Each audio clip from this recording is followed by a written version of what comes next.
and believing in nothing. So then let me ask another question. Do you believe we should be under a theocratic rule? Because that's what it sounds like you're preaching there, sir. No, no, I don't want a pure theocracy. I want the Christian population to democratically elect moral leadership, and they Where will you're serve their term. where you're violating within the Constitution when they talk about separation of church and state, sir. No, actually, I'm Well, not. Listen, if the entire nation is Christian, how is it a violation? Everybody, no matter who you vote It's a for. violation because the founding fathers couldn't agree on the whole this being a Christian nation, Oh, sir. The the I'm bad. My bad. I'm the, the, bad. the, actually, it's fa- not a violation because a violation would be a theocracy or something this to is what the I'm effect trying. of Right. like So the he's Vatican. Right. I So he's know the talking about a point. theocracy. Right. I literally said I'm not. No, a theocracy is leaders elected by the religious committee. I'm saying I want a Christian population to vote. And if you're Christian, if you're moral and you're intelligent, I will respect your vote way more than this shit we got right now. Because I any tell you bitch with what. titties can So vote, so and I so don't he like the won't he fact won't that anybody he can just won't vote. fascism. He wants Yeah, he won't. fascism under Yeah, Christian nationalhood. That's what he But I wants. y'all, How, agree. y'all how I is it? saying agree. How I is it agree, MD. fascism? No, no. How is it wait, Because fascism if we all have the same culture? we wait, don't That's have all the same fascism. no, no, culture. no, no, No, no, we no, But no. but don't. but but but that's what Go I'm ahead, MD. describing. If we were a Christian nation, Christianity would be at least one of the Who anchors of who's the going culture. who's gonna facilitate us being a Christian nation? Who's gonna do You, that? bro, stop that. Now you're sandbagging because you asked me to No, he's describe not it. I'm sandbagging. not He's saying it's not. possible. I'm not saying I'm gonna make it happen. I'm describing Or what it you means. wishing upon a Christian star, huh? You Hey asked guys, me what it looked like, my Wait, nigga. wait, Shit. whoa, because I'm not even a Christian, man. I believe I believe in polytheism, but it doesn't matter. I still have a belief, right? And that's what he's saying. The religion regis means again, legion means to come together. So to come together again in fellowship, fellowship meaning two or more people agreeing on the same ideology. So gangs can be their own religion, honestly. The whole thing is you got to believe in something. To believe in nothing is nihilism. Well, So I do believe in something. It's called the Constitution.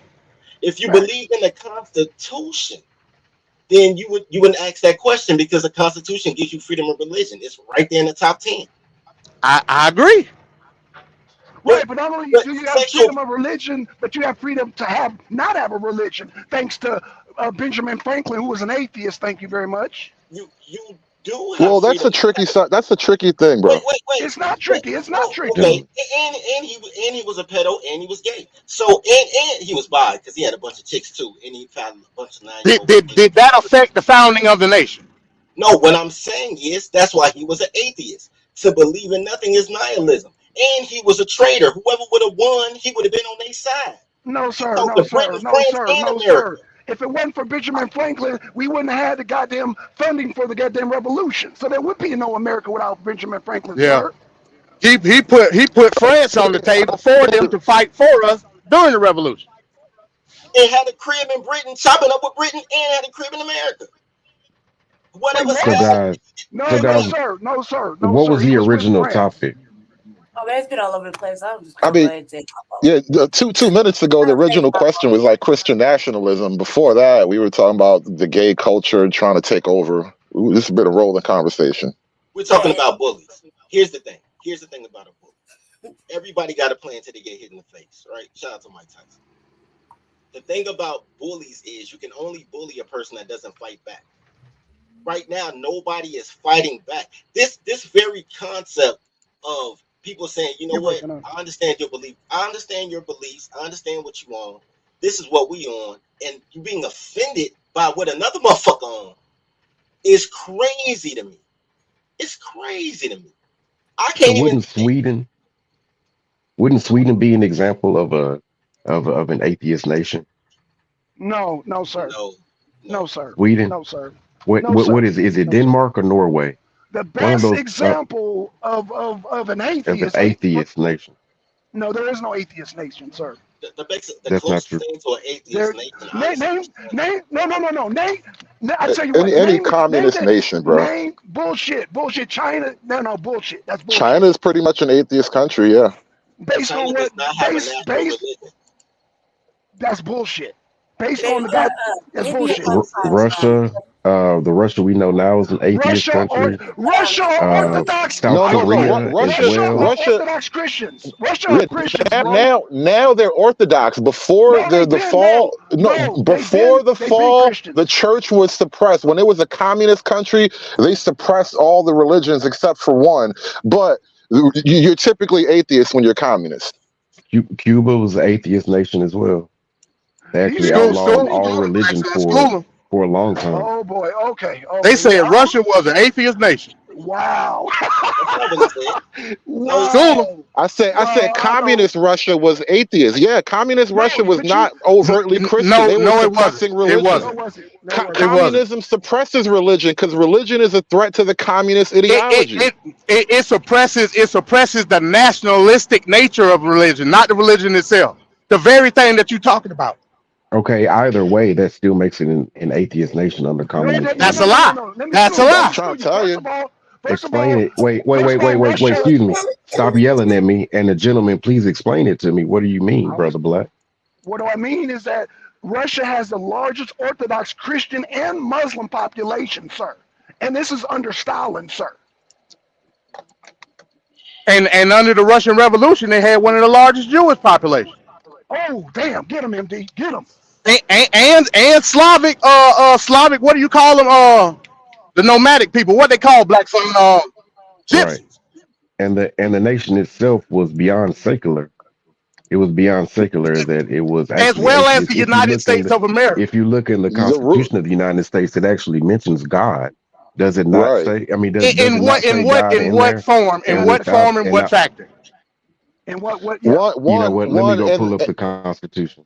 and So the God is Declaration all of exclusive Independence. to Christianity, is what you're saying. And the That's what you're Declaration saying. of Independence is saying your rights as a nation, as an individual, come from God. Sir, And in the to the Constitution, it gives you the freedom to worship whatever God you choose. Right, okay. exactly. And to So the there you go. So I agree 100% what you just said. But and however, under communism like is like the definition is a clear definition of an atheist style nation. Now there are secular No. nations, like there are secular nations, but there are nations that do not mention God whatsoever. And like Well, to what Hood Secular don't Conservative is mean saying, to what Hood Conservative says is that like there's absolutely like in communism there are there are just the oligarchs and any threat to any power to the oligarchs is not allowed to be organized. There are, that's why there were no, what do you call them, unions or anything like that within within the communism, because they are deemed illegal. Now, if you want to practice any particular religion, that's fine, as long as it's not organized to have any type of political power, because they will not have any political power, and they do not, and the morals, the moral code of the religion does not necessarily go into play So the within Chechens, so the Chechens laws. so the Chechens had no control over their religious political standing in Russia? That brings me back to an interesting Because point. the You're Chechens are kind of Muslim. conflating. You're kind of conflating things, though. The How? leadership doesn't. The leadership wasn't grounded in any religious principle, and in the same way in the The Constitution and Chechens, the the founding Chechens documents have of this always country, been we lean Muslim, to sir. God. Yeah, but the But leadership God, in of the what country, they were context, though? dominated by communism. So In you what can be a context does Muslim. God? In what context are they Exactly. talking about God in terms of the Declaration of Independence? They are That your talking about rights the come from context God. of God. They are talking about the context of God, the same context which actually what is that, the Article of 1500, what is it called, when basically the Catholic Church gave the clearance for any lands that are found, especially within from Spain or whatnot, to conquer those lands in the name of God, because all of those people that are not Christian are actually heathens, and they deserve to either die or be enslaved. That is the Christian So context of which that they mean by you have in the Constitution is that there's a separation between church and state. Why? To get the Catholic Church out of our business, or out of the business of governance, and also to try to allow it for wasn't the case with people. the Anglican Church, actually, but you're right on that. Right, right. And so also for people to actually as a marketing tool to get more people to come over, i.e. the Islamic, the so-called Moors, i.e. the Anglicans, Oh my God. i.e. the other Protestants and the so-called Puritans and whatnot. You know, You know, when you So call so that a marketing tool is interesting because most people look at Christianity as Christians conquered the world in the name of God, when technically there is no call to do that. Like other religions want you to do that for their God, but Christianity doesn't say that. That was like the leaders of that at that time using Christianity to like gin the people up to do some big shit. Shout out to them. Here's the thing, man. The blending of church and state in America is historically a colored thing, right? Like anytime you have a revolt, whether it's during slavery, whether it's during the civil rights movement, whether it's on MSNBC today, they normally show a clergyman and let him represent the colors.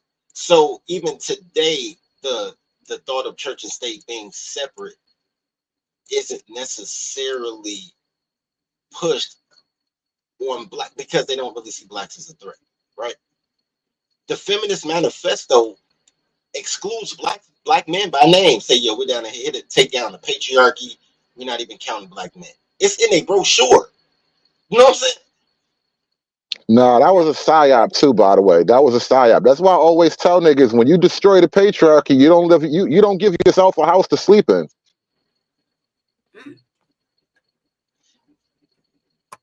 Everything that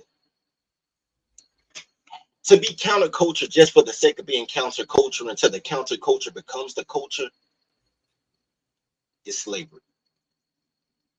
Strong body, weak mind is slavery. Matriarchy is slavery. As a matter of fact, slavery doesn't work unless women are on top.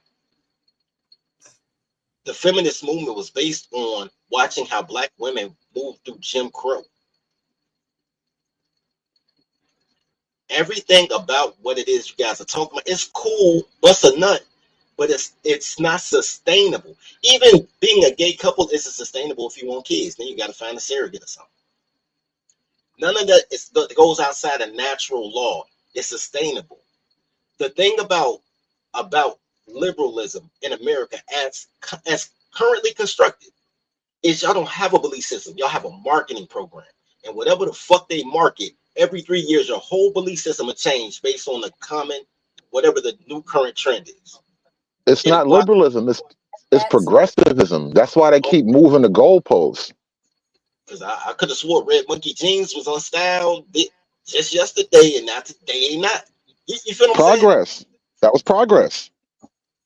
To the point that you have companies that say they don't even want to, and I'm just using fashion because I know gays and women like fashion, that there are certain companies that say they don't even want black people to buy their products because then they'll go out of style too quick, and they'd rather have a consistent buyer base. They'd rather have a dime every day than $1 for one day and be broke tomorrow. Jesus. Nobody in this country is a progressive. Progressive means egalitarian. Ain't nobody pushing egalitarianism. Bullshit. Progressivism has deep ties in this country. Nah, You got Democrats. So who's pushing egalitarianism here? Currently? Nobody's pushing egalitarianism. You're defining that incorrectly because nobody wants to be egalitarian. Everybody, you're defining what's all you gotta do happening is look up what incorrectly. progressive is. The modern progressives are not pushing egalitarianism.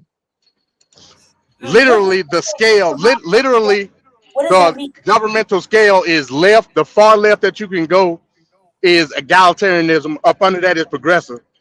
The far right that you can go is fascism. Under that is nationalism. That's literally what, Egalitarianism is authoritarian by nature because you need the force as well of as law. fascism. Right. So the progressives are egalitarian fascists because you need the force of law to make something equal that which is naturally unequal.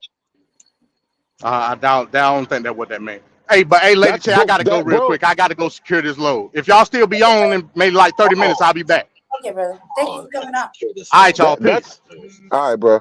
That's kind of what's happening though. Like this whole thing of equality is one thing to have equality amongst citizens or whatever across racial lines, but the whole like gender equality thing, that's total fascism right there. Like you're forcing women to be equal at the point of a gun.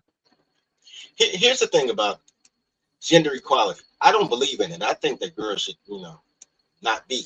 I think they would be happier being toddlers. I provide housing, clothes, entertainment, all the shit they want anyway, while they say they're independent.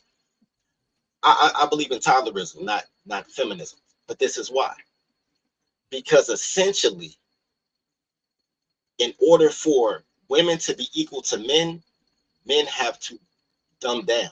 You have to empower women. You have to give her your power in order for her to have power, which depowers you, which makes no sense for a group that feels like they are already at the bottom of the power totem pole.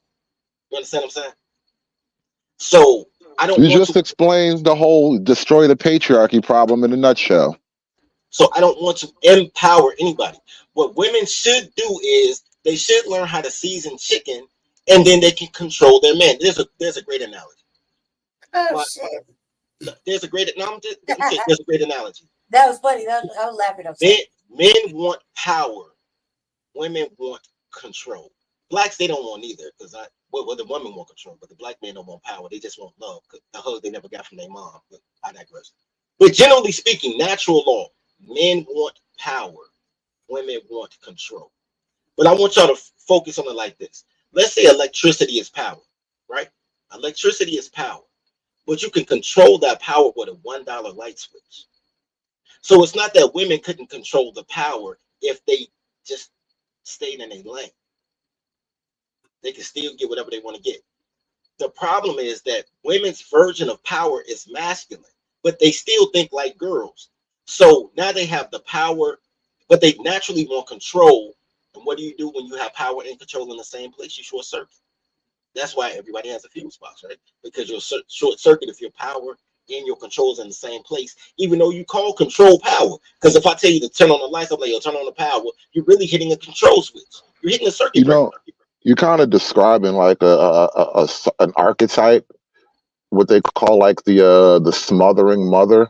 Like most single moms are like authoritarian figures, and that's kind of what happens right there. The power and the control, you kind of go crazy with it. Yeah, what you said makes sense. That absolutely makes sense. I think that actually it makes sense. I mean, I understand it.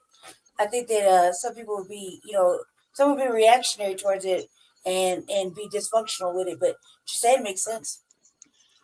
And you know what? And that's why I'll talk to girls who close on. I didn't lose talking feminine and masculine. When you have electrical thing, the plug is called the feminine part and the masculine part. The whole everything is based on natural law. Everything being unnatural just makes you counter nature. It doesn't mean shit. Like it don't. You can do it. Nobody will say anything.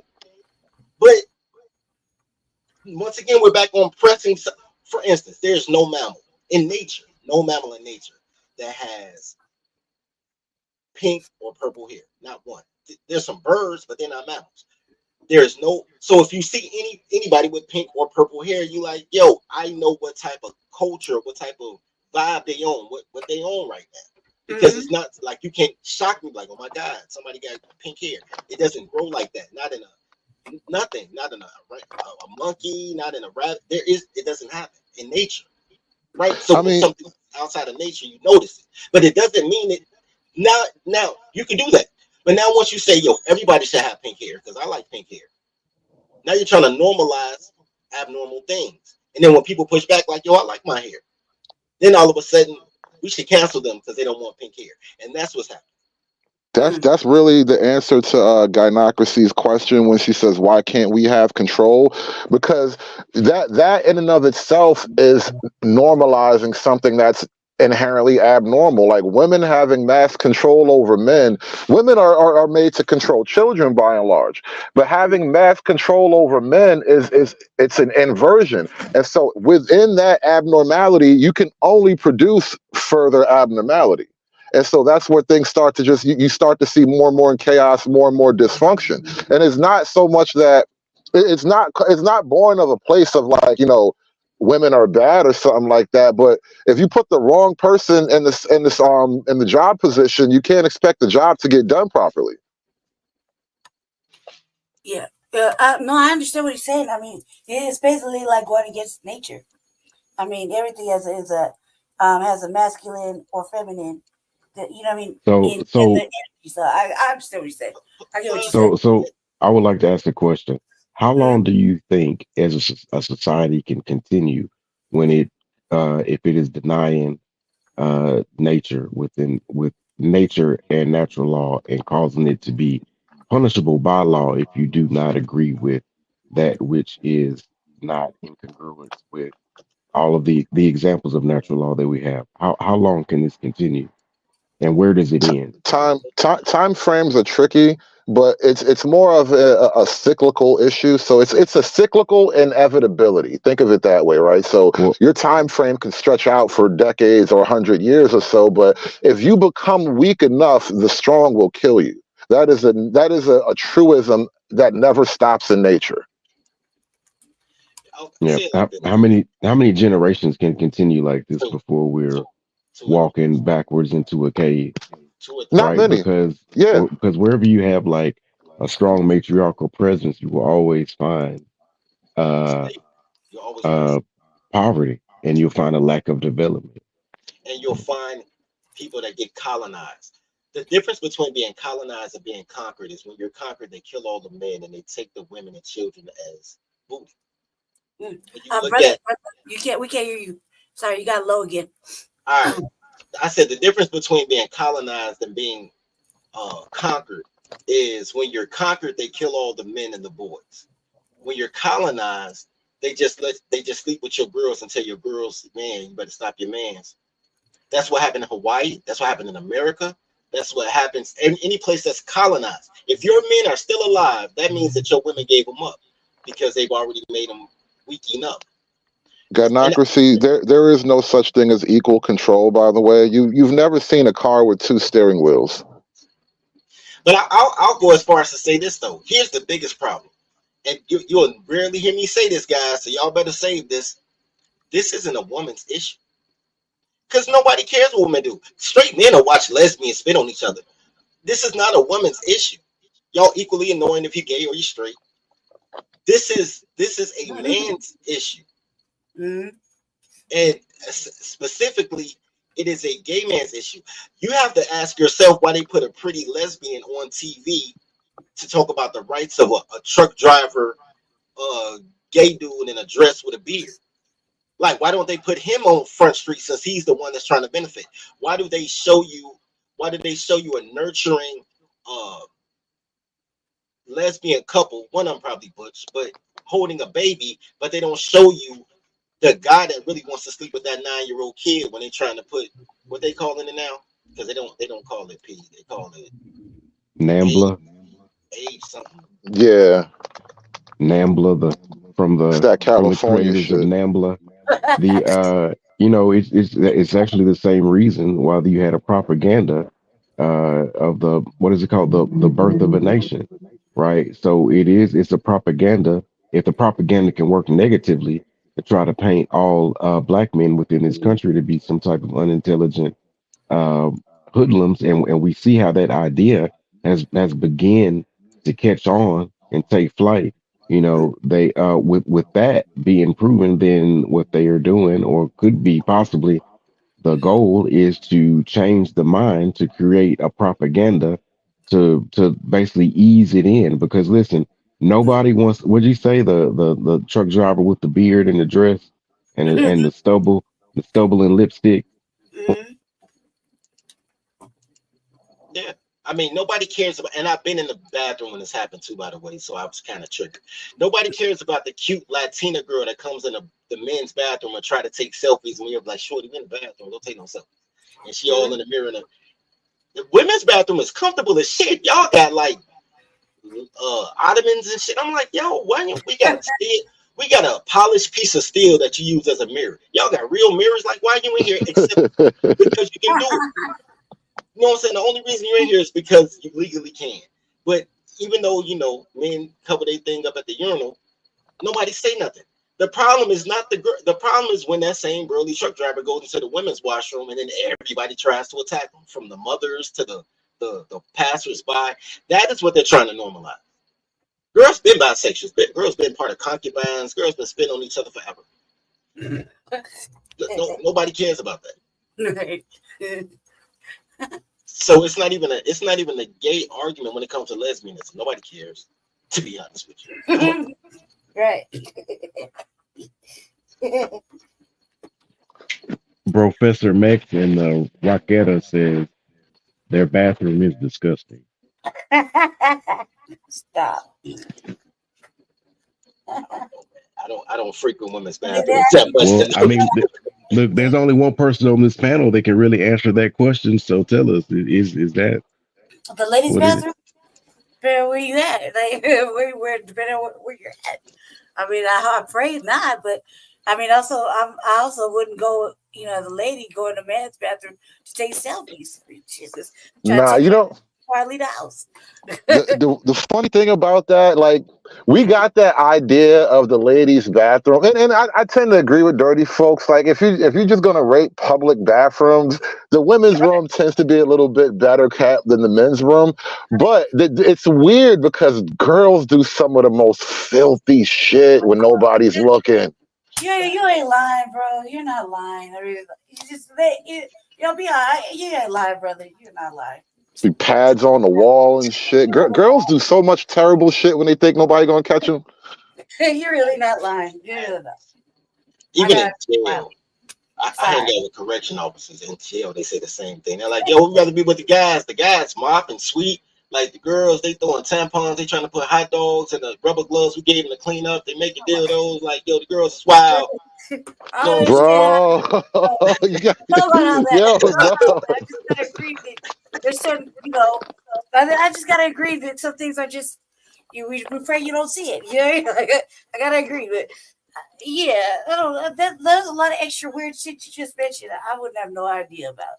That's just what I have no idea about. But you're not wrong that that some things are just not meant for the eyes of men or ears of men. You know what I mean? And we should probably keep that shit more to ourselves, I guess. I agree with that. It's kind of hard to. I don't know. No, I agree with you. Here's my question to you, though. Okay, it's not meant for the eyes of men, and I agree because I've lived with women before. I don't know what happened to my bathroom counter, but so my question is it for the eyes of men who identify as women? No, not even for them. I mean, I think that I'm a for regular woman part, like some things that, like, when we get comfortable, we might get too comfortable, and we should just not be too comfortable. But if we with a long-term relationship, we just got too comfortable, and then you gotta really check yourself when you come to like comment like that, like, yeah, you're right, man. Maybe you should just wait till he's not here. You know what I mean? To do some old wild shit and laugh about it while I'm in the bathroom by myself. But to that extent, I don't know what other people do though. People are just weird, and then they get caught in these weird ass situations where, in public, that then you have this kind of discussion. I don't know. I tend to try to just keep my shit at home and not talk about it. You know what I mean? And pray he didn't hear it or see it. You know what I mean? Yo, something else to kind of like change the subject a little bit, because I was probably going to do this show, but I don't know. Maybe I'll do it tomorrow or Saturday morning or something. But this in Detroit, Michigan, they haven't, they got all the Palestine protests and all that shit with the Middle East. So the Muslims is activated right now. And so there was some kind of like little Christmas event in Detroit. It was a black thing too. I don't really know the nature of it. I know it's some black folk having a little Christmas event, like some kind of like, official celebration type thing. And they had some space in like downtown Detroit or whatever. And then the Muslims start protesting the event, like, what were they saying? Stop the war, ceasefire now. That's what they kept saying. They chant for a ceasefire and shit. So, they disrupted this little black get together, and they having like their little Christmas get together, whatever. So the black people there, they start getting mad. pushing and shoving start happening. Next thing you know, somebody auntie got a bloody nose, and the black folk is on TV talking about these goddamn Muslims. I can't believe this shit happened. Yeah. No, I think that's happening right now, right? Or it happened like a week or so ago. Because I was just looking up that situation too a little bit ago in Detroit. But I was like, Yeah. damn, almost all air. So, yeah, I think I seen something like that. I haven't really listened to it though. All the way. This is why I don't run from the idea of being conservatism or the concept of conservatism or whatever. Because you got to understand how black folk been sold. We got sold a bag of parsley. Like this whole civil rights thing, well, this whole progressive thing since like the 70s is like a big bag of parsley. You thought you was getting that fire. And Obama is the reason why America is full of all of these Muslims. Like Dearborn, Michigan, that all of that shit started getting ramped up under Obama. Because I always wondered, why the fuck is a place like Michigan? Michigan is full of like Nordic, Midwestern, it's like Germanic and Swedish type white people up there. And how the fuck did all these Muslims from Somalia, no less? It's not like, rich Saudis just started pulling in. Like I could understand if it was a bunch of rich Saudis or some shit. Like niggas with money wind up anywhere. But a bunch of just regular Somalis just took over Dearborn, Michigan. That happens on purpose. That just doesn't happen by natural process. And you find out, oh yeah, that's some shit Obama wanted to do.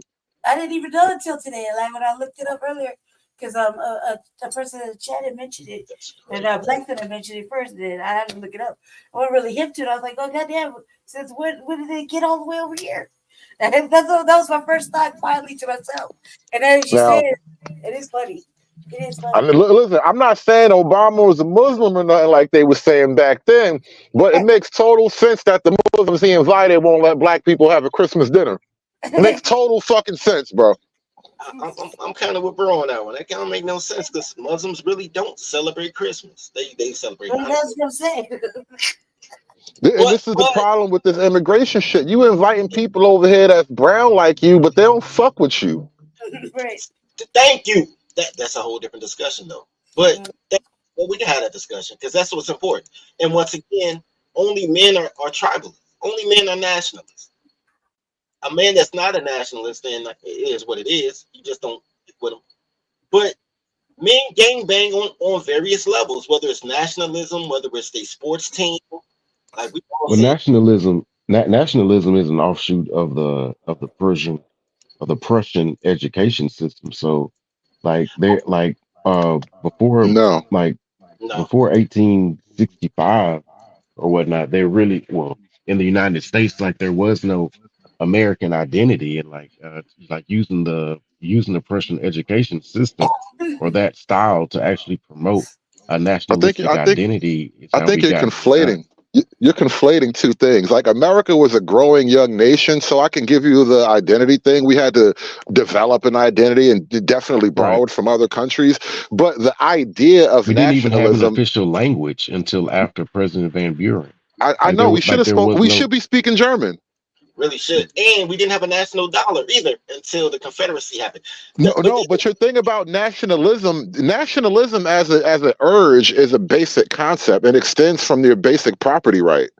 Yeah, these are my people. Even now, we talk in aspects of New York shit, Chicago shit, Atlanta shit. We're still providential people.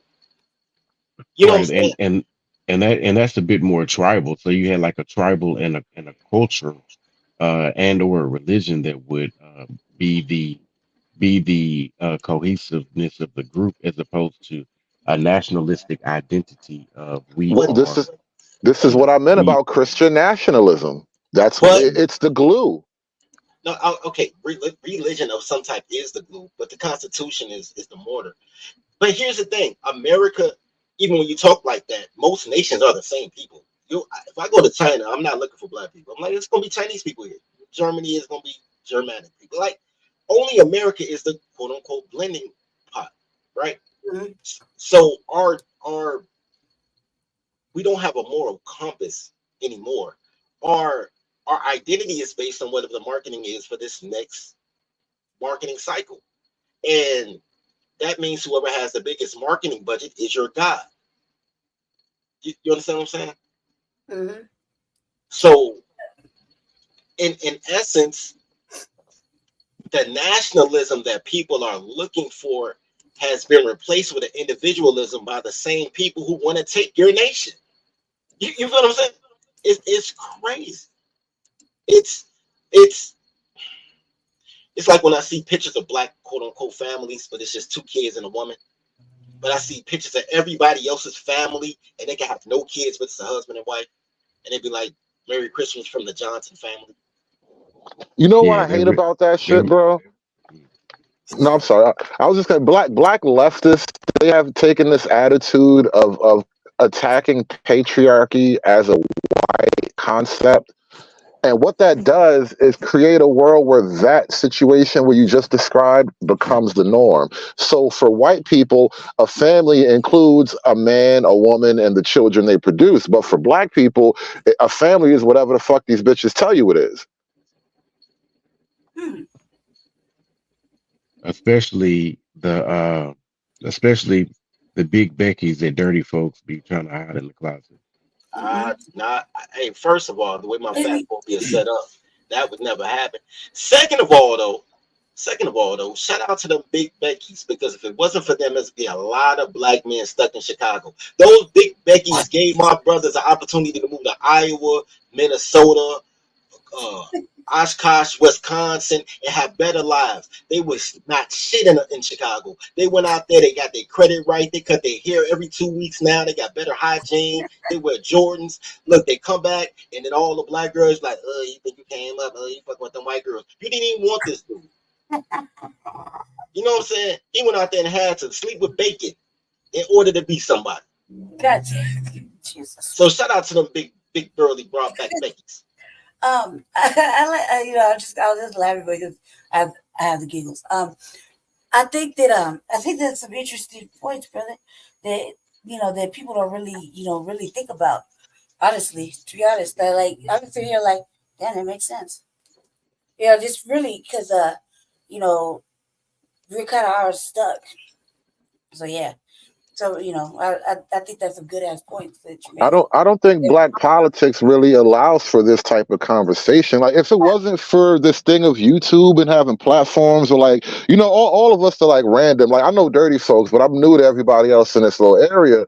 So like the idea that all of us could come together and just share thoughts randomly, we wasn't really able to have that before. And so you were just getting a top down instruction, but you weren't having open debates about what's truly right and what's wrong or whatever. People were just sort of being funneled into a particular political direction, and now we're kind of all stopping and looking back at what we did. Yeah, well, my perspective, I'm just see, because I'm hearing stuff that is very new. Well, a lot of political stuff is kind of new information, and then you throw in different things. So it is like a lot to ponder. When you look at your own shit, later on, Hey, it's a do you lot to smoke ponder. weed? Hmm? Do you smoke weed? Yeah. Yeah, Okay. Well, hood conservative, it is me, Dr. C, Most Dusty MD, dirty folks. You know me, so we met a few times on a few Oh channels, shit! most of I didn't even yours. know that was you. Yeah, you're I ain't about absolutely to say right. Yeah, this. you You know, look, turn this look, big it crook. actually came up as the Angry Snowman, so I had to change my name a little bit because Angry Snowman will have some stuff popping off that'll, Yeah. maybe I don't want to put Dr. C on there, but I will put Most Dusty on there. Yeah. Yeah. No, Um, the there was a most lot. dangerous. I had smoked weed, and as I was listening, I'm doing like three other things, and it just kind of hit me probably at the wrong time for the giggles, but that's just what it was. That's just what it was. No, you Are cool. you? It's not the giggles part. The giggles is cute. It's been a long time since I heard a black girl actually laugh and shit. But Yeah, here's but that shit is funny. What you said is funny. It's true. it's the It's fact that true. you talking fast, like you need to smoke a joint so you can just chill. Like that's why I asked, like, yo, shorty, Oh yeah. No, I don't really get to type talk of that shit. much, but when I do, I just can't stop. I'm Aries. Some anxiety type shit. And then I was like, yo, she need to smoke a doobie. You know what I'm saying? Yeah. That's why I was drinking. I was drinking a beer. Right here. I was like, let me just chill, and that's why I've been sitting here quiet. It's probably the most I've been quiet. And I got that energy that just naturally. That's annoying, but I can't help it. Yeah. Nah, you cool, man. You remind me of one of my abortion buddies. You all right? Yeah, there's a lot of information. That's why I was thinking, like when I'm sitting here listening, yeah, I might be laughing because of shit. I'm, I'm just easily amused. But I'm like, damn, man, making some strong points. Um, making some strong points and things that when we really don't look into. Like there's words I ain't even heard before. Now I gotta go look into them.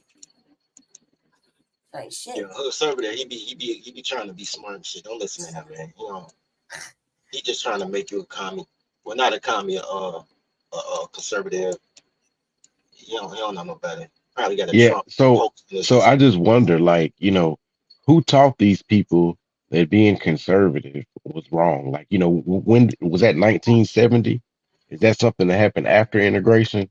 I Like, think when did I they think jump on this bandwagon a of couple of bullshit? a couple of historical misdirections I think happened. So like for a lot of black folk, and see, school teaches you this shit because this is why the same way the schools are teaching the kids all this rainbow stuff now, they were teaching us to be communists along the way too, but we really couldn't recognize it. But when you learn about the revolutionary period and all the stuff that black folk had to happen to them, you kind of get the winner's version of the tale, right? But I think another way to look at it is it wasn't so much white people didn't want black people to have rights. And I honestly believe most white people probably didn't even think about black people in the same way, even at the time. What white people were really upset about was communism taking over. And a lot of those black activists that we hold up in high regard were communist or socialist or Marxist to one degree or another.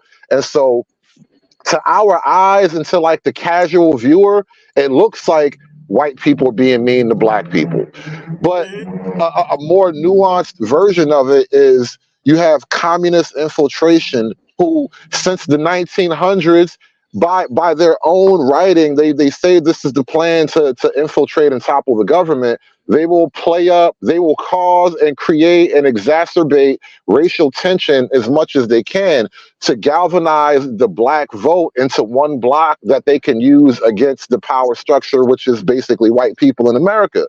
And so knowing that, I look back at history and I don't just see it as white people are mad at black people. It's white people are defending themselves against communism. And quiet as kept, there was black folk on the opposite side of the civil rights too, but you're not going to hear about that kind of shit because, Well, I'll piggyback that. The no, you majority got of it. black people were not with the civil rights movement. The large majority. But it doesn't take many people to make a movement. It just takes everybody else to sit still while somebody else is in motion. So my grandfather used to tell stories about how they used to shoot at the white boys. Like the white boys be messing with them. It's not like arbitrary. Like white boys messing with them, they shoot back, right? That's back when you can get a rifle at the general store and the bullets. You know what I mean? And he was saying like nobody was with this bullshit. When nobody following these stupid ass pastors, when nobody trying to hear a motherfucking suit. I did a show last night. I think I put it on private though. And I just went through all of the black movements, the photos of all of the black movements. You'll see 4 black men in the front, then you'll see nothing but women and gays. The reason that it was so easy to transfer seamlessly from civil rights to feminism is because civil rights was a feminist movement, right? Before Martin Luther King body got cold, Coretta Scott was doing feminist stuff. Before Malcolm's body got cold, Betty Shabazz was chilling with all the glorious. You know what I'm saying? That is just the nature of that they were already primed to save these heroes. So you look at it and you say, man, men respect men. Have you ever been somewhere and spoke to somebody and they gave you their version of you're one of the good ones? Whether it's you speak so well or whether it's whatever the case may be, right? Because they see blacks the way I see blacks, especially and women in general. But I see matriarchy as slavery. So the way I see matriarchy, they see them as toddlers. They see them as small children. Men don't fight kids, right?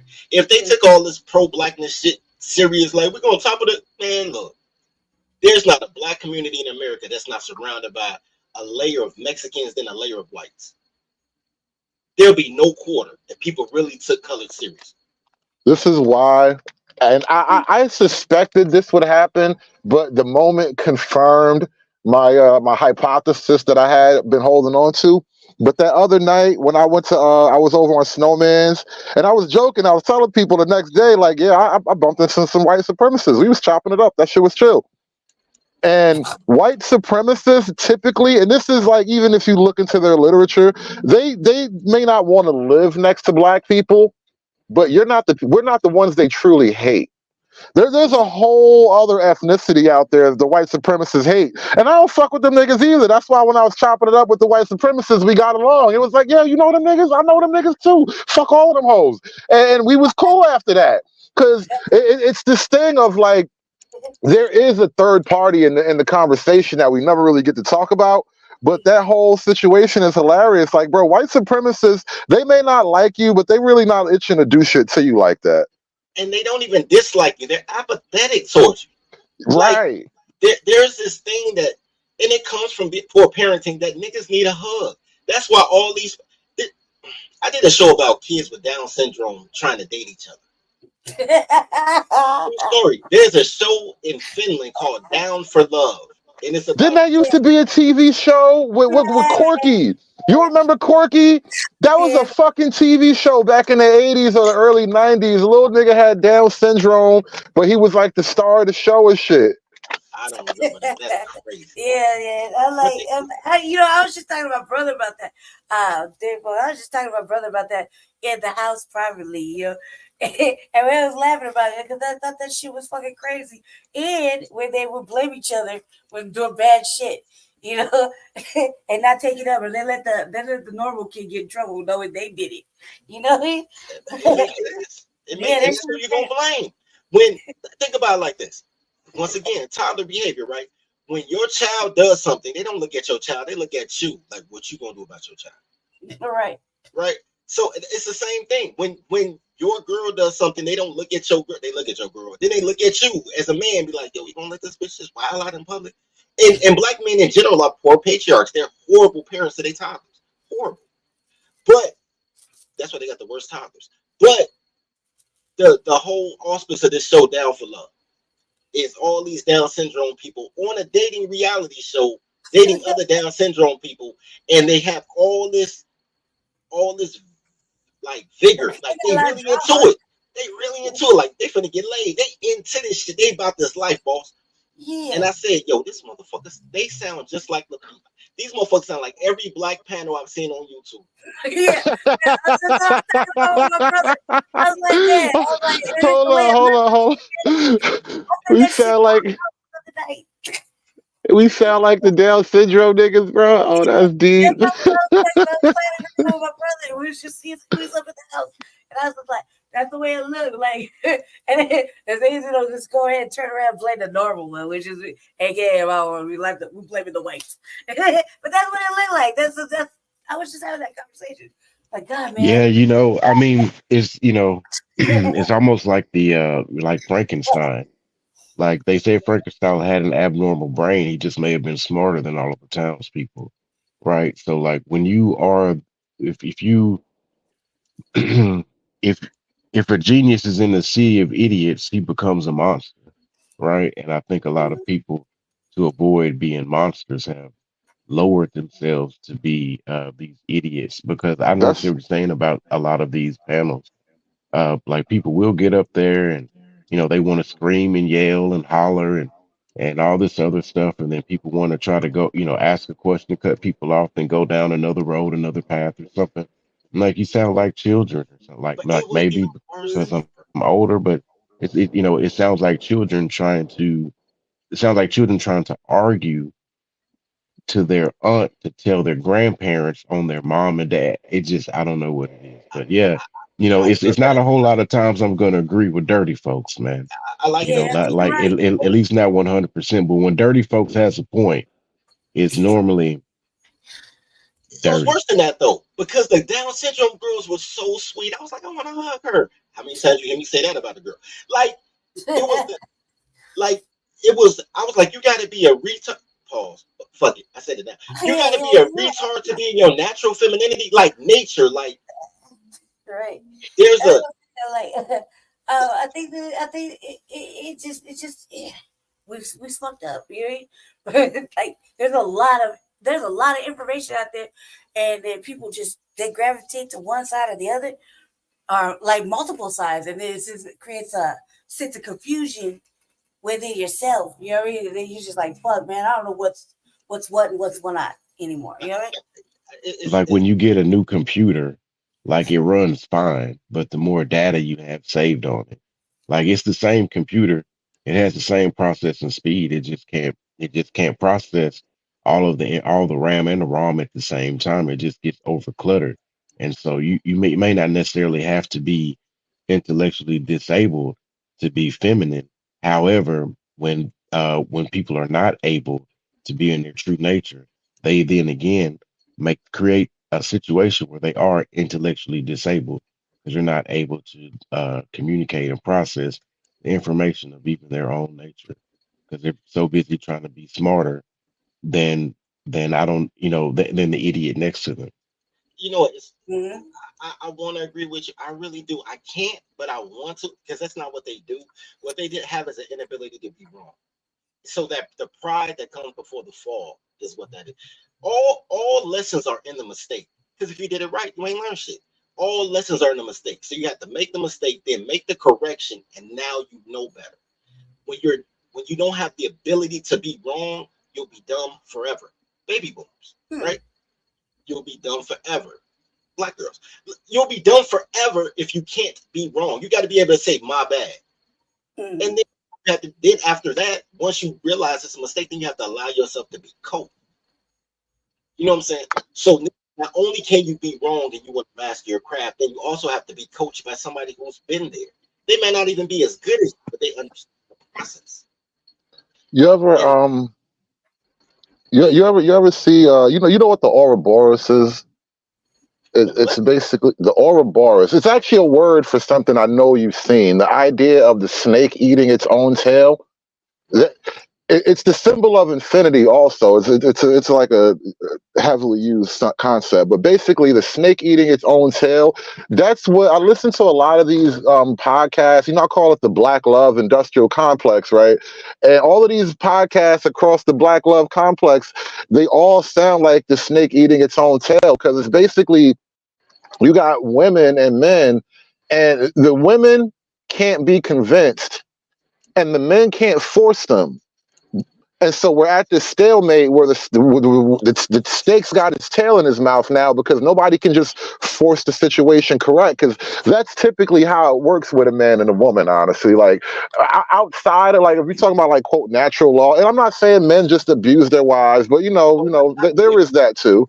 But I'm Not for them. saying the idea is that between a man and a woman, like especially if it's a husband-wife sort of deal, we can disagree only so far, and then it becomes not only unproductive but dangerous. And now, as the man, I have to do something, and the conversations are all frozen at that point because you can't do nothing with these women, and they refuse to learn, they refuse to be corrected or whatever. So now the snake just eats his tail forever. And in addition to that, all submission comes from overwhelming force. I don't understand why men don't. You can't ask anybody to be submissive. Yo, black men in particular in this modern era are fucking uncomfortable with that conversation, bro. Niggas really hate that idea. They think women are gonna be submissive because you're pretty and she likes you. Like that's not how it's traditionally worked. The worst thing that happened, started with the boomers. So we can go back 70 years, right? The worst thing that happened to America was women got to choose their own mates. Man, I'm so proud of Dirty Folks.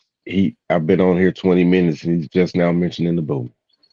And I've been I mentioning think boomers. There you go. I done said about boomers twice, but I don't blame the boomers because that was a byproduct of the silent generation, the guilt they felt for being so poor, then going to war and coming back and having a job.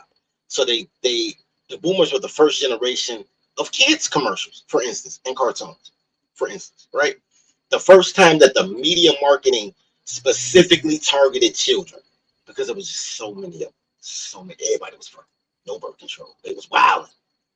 So because of that, they became their own market. They have been coddled their entire lives. They think that the world revolves around them. And because of that, they don't have to know shit because they have the strength in numbers. So what happened is the women got to choose her own man. Never before in the history of the world, since the women engaged destroyed Rome back in the day, has women been able to choose her own man. And this social experiment showed that when women have the opportunity to, they'll only choose the weakest man so they can feel in control. So in the last 70 years, you see that pattern. There's never been a time in which your best and brightest didn't have kids and didn't want kids. That's not even how mating and breeding works. You understand what I'm saying? So you look at, especially when we talk about the black girls in particular, and the trailer park girls or after that actively look for the worst candidate, right? Tattoo on the face, I want some of that. You feel what I'm saying? And Yeah, and even the opposite of that, like, oh, he has his own business. It's not selling you know, plastic made in Pakistan for your a plastic cat made in Pakistan to hang down to your buttocks. but Or, and you understand what I'm saying? Yeah, Or, yeah. somebody that's actually trying to do something productive, like it becomes some type of turnoff. And we've heard it. They'll say it's corny or something. They're talking about the brother Michael B. Jordan is corny. I'm like the dude is fit, like, young, black, and rich, and it's not on, and he didn't even have to kill anybody to do it. I think that's one thing that we really take for granted. Like this generation here is one of the first generations where you can actually make a lot of money or career or build wealth without actually taking a blood tax out of somebody else. Mm. Because before, if you were going to get rich, you had to loot and plunder, like all the way through the World War II. So yeah, you're right. Going back to the boomers, like the boomers generation is the first part of that experiment, to where, if you did want some upward mobility, it did not come off of how much blood you could drain into the soil. the boomers, off the boomers real quick.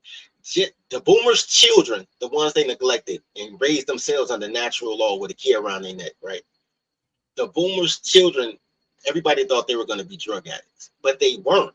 They were drug dealers, but they weren't drug addicts because they didn't have. Slavery has to come from tradition. D- Slavery is a dirt, tradition. dirt, dirty. Are you considering big pharma? Okay, Because boomers may not have been heroin and crack addicts in the same level, but they pill pop so fucking hard. no, that's like Gen Z, and it skips a generation. Generation X is X for a reason because they were the experimental generation. We're gonna give them a real education Yeah. and see what happens. Mm. That's why they never mention Generation X. They go straight from boomers to millennials. But I digress. So what ended up happening though is during the course of that, what ended up happening was you had that one pocket generation in the middle that, damn, y'all made me lose my train of thought. It's gonna come back to me. Y'all can talk me. It made me forget what I was going to say. Oh, I remember. That became the staple for all the rest of the generations, right? So think about it. Everything that you're wearing now, all the music, all the clothing is 40 years old. All of it. There are no new shoes out. It's just they're bringing out the Jordans again, right? Mm. There's no new music. You still rapping.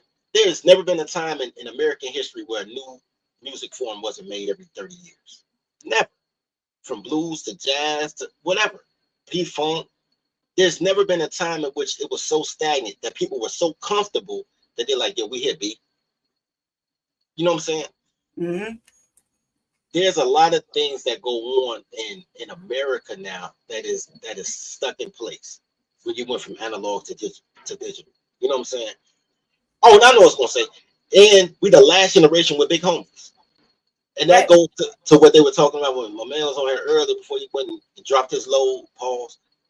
that he was talking about that people respect the elders. I'm like, no, they don't. They got a whole campaign talking about boomer. You know what I'm saying?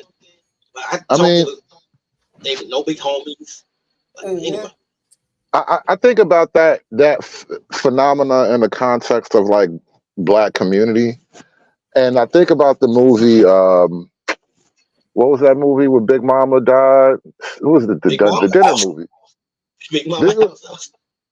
No, that was the name of the Soul movie. It wasn't Food. It Soul was called Food. Soul Yeah, Food. Soul No, Food. no, Soul Yeah, no. Food. 1998 with that old zesty 8-year-old all up in everybody's Right. business. Right. Yeah, Listen. That zesty 8-year-old is running for office right now. Like that was a fucking symbol. I'm saying that as a joke, but that was like the symbolism of that movie. Like Big Mama was gone. The next generation coming up was the zesty 8-year-old. None of the women really had husbands or strong family ties, and so you watched the death of a generation, and not only that generation, but the social ties and the networking that like the next generation, the Gen Z and the millennials, they took for granted. You're watching that disappear. So the whole death of the big homie culture, that is all of a piece. Because we really, the death of Big Mama is kind of how I look at it. Like we're gonna have a black community with very few big mamas. Like that's going to be a thing of the past now because we're not making big families anymore. That's for one. And then Big Mama only really existed on the work that grandpa put in while he was young. That's why Big Mama got to be the matriarch because, grandpa worked hard and put her in a house and they had babies and they held it down for a couple of decades. He got old and now everybody looks at grandma's running shit. That's kind of been the story arc.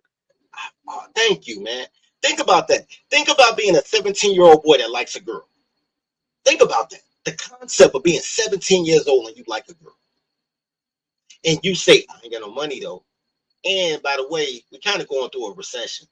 And my daddy left because he couldn't afford me. So it's really just me. I got this water pail and I'm passing water out to the sharecroppers for 50 cents a day. Yo, there's a war. Yo, baby, I'm going to go to this war. I promise you I'm going to make it back home. When I come back home, we're going to be straight. Because I'm 19 years old now, baby. I still love you. Keep it tight, all right? I'll be right back. Go to war. You come back, get a job at the factory.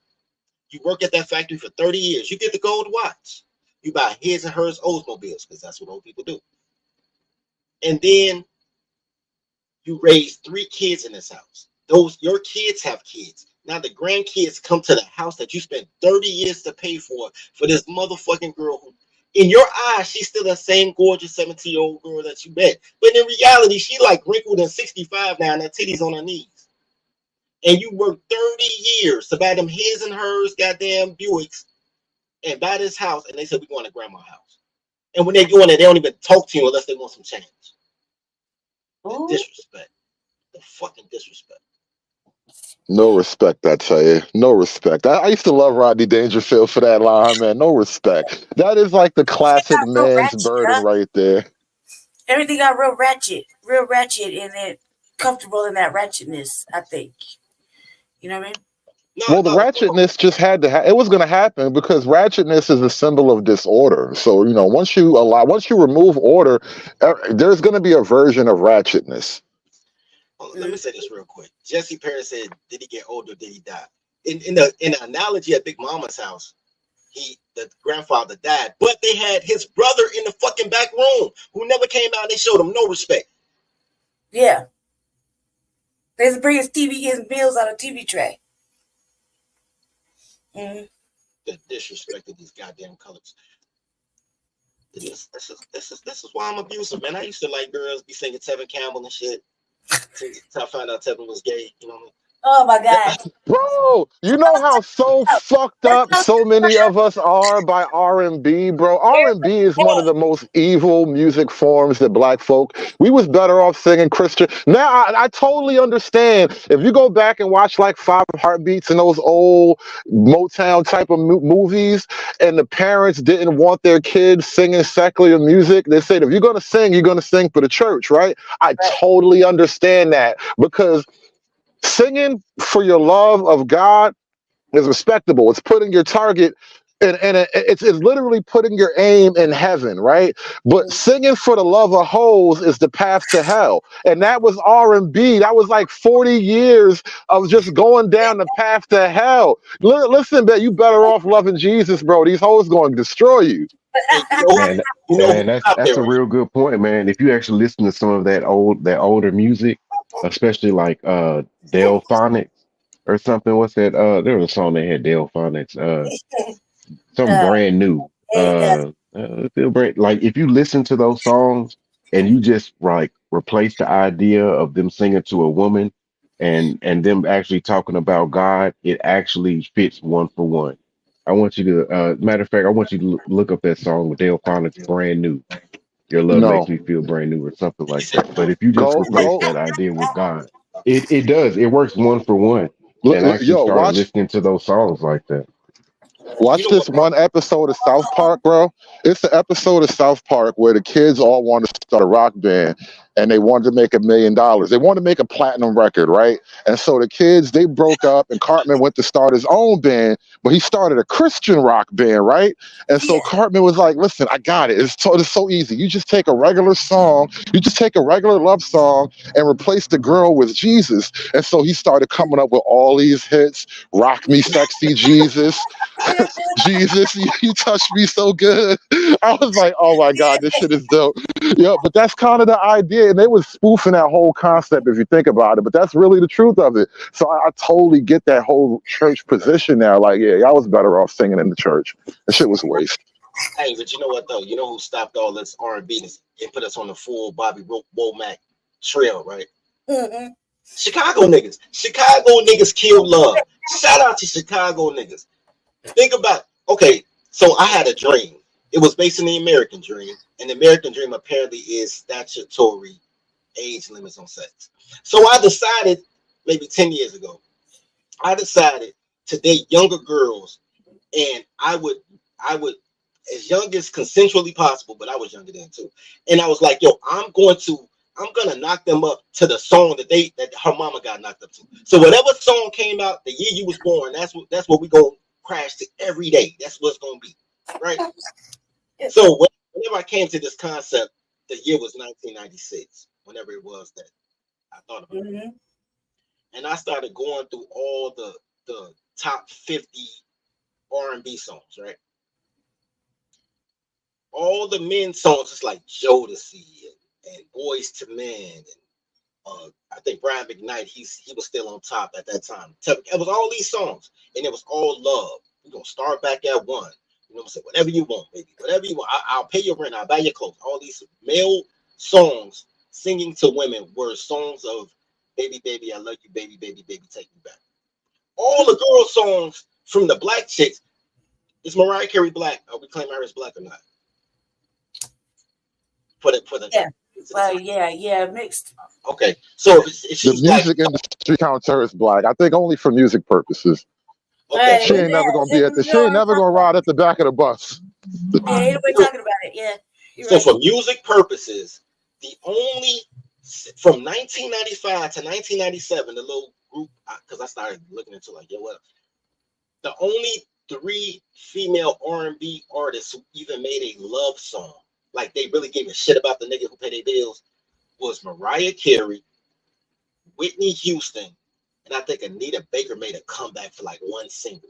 Everything else is I Need a Soldier, Can You Pay My Bills, No Scrubs. I'm like, God damn, these bitches been hating us for a long time. All that shit. Mary J. Blige, she was the queen. She never had a good relationship.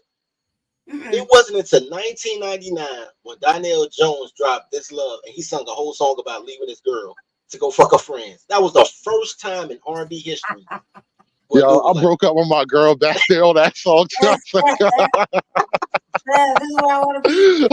I was like, look, it's just something I got to do. Oh, good times, bro. Good times. Yeah, at that time I was like, never happened before. Never before. And niggas ain't turned back since because they realized like these bitches really hate us.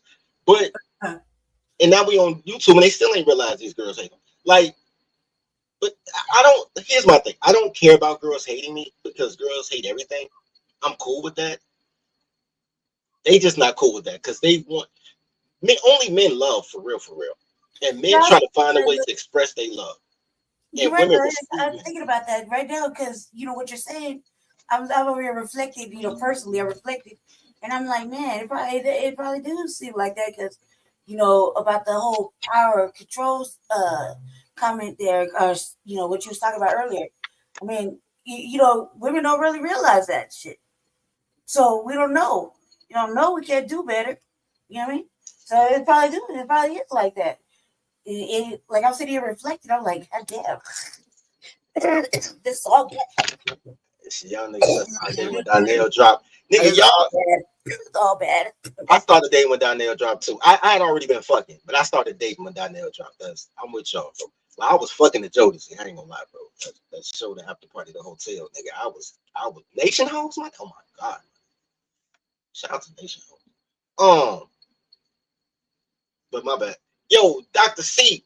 That shit was crazy. I'm sorry. Yo, But she yeah, reminded me of my ex-abortion buddy so much, bro. Well, she was my ex-bestie. The abortion was a side effect, but she reminded me of my ex-bestie. My ex-bestie was just that silly. Everything. that's He terrible. was cool as shit, though. She was It cool. sounds terrible. But yeah, no, I was reflecting. I was like, we don't know. We don't know. We just don't know. But that, like that little power control dynamic situation. That's it's horrible. But here's the It's thing. not horrible. It makes sense. But the No, behavior but that we're doing before you make that point is like, whoa. You know what I mean? you won't get that though. Like I am a man's man. I was raised by my dad and my uncles. I followed my brother-in-laws, all the niggas on the street. I was fighting niggas for my name. Don't call me shorty, nothing. My story is just the hero's journey, which most men's story should be, is a hero's journey, but it's not. A lot of guys are raised by just exclusively by their mom, so they don't understand the power control dynamic. Because, like Good said, mom is the power and the control, so they think that's how relationships go, but it's not. Like I would let you get away with a lot of small shit, but just don't pass the gun line, boss. You know what I mean? Yeah, and my kids, I was raised by a man until I went into the system. I was raised by a single father, so I understand. I just you don't get the concept because we're too busy not listening. I guess to be honest. So like I'm sitting here reflecting on my own shit. Not thinking about all women altogether. I just think about me personally. You know what I mean? I'm like, yeah, man. You're like God. Like I really got to do better. Too reactionary. You see what I'm saying? I'm sitting there reading talking about. That's how you end up having an abortion, baby. All I'm look at the end of the day. Here's it is. This is the truth. Women really don't. That's a bad title, sir. That is a crazy sales pitch, but at the end of the day, man, you really don't want to do shit. Girls don't want to do shit. Like, and that's fine, right? That's fine. When I say that, I mean like all the things that girls have to do because they don't listen to a man, like go to work and then still be a mom, then still have to clean the crib, then still like the absence of being able to listen to a man puts you in a position where you have to do everything, but then you still have to lean on other people, whether it's taxpayers, with services or whatever the case may be, because it's a lot. Just because motherfucker don't want to listen to be like, you know what? Maybe I don't know anything. Maybe I shut the fuck up.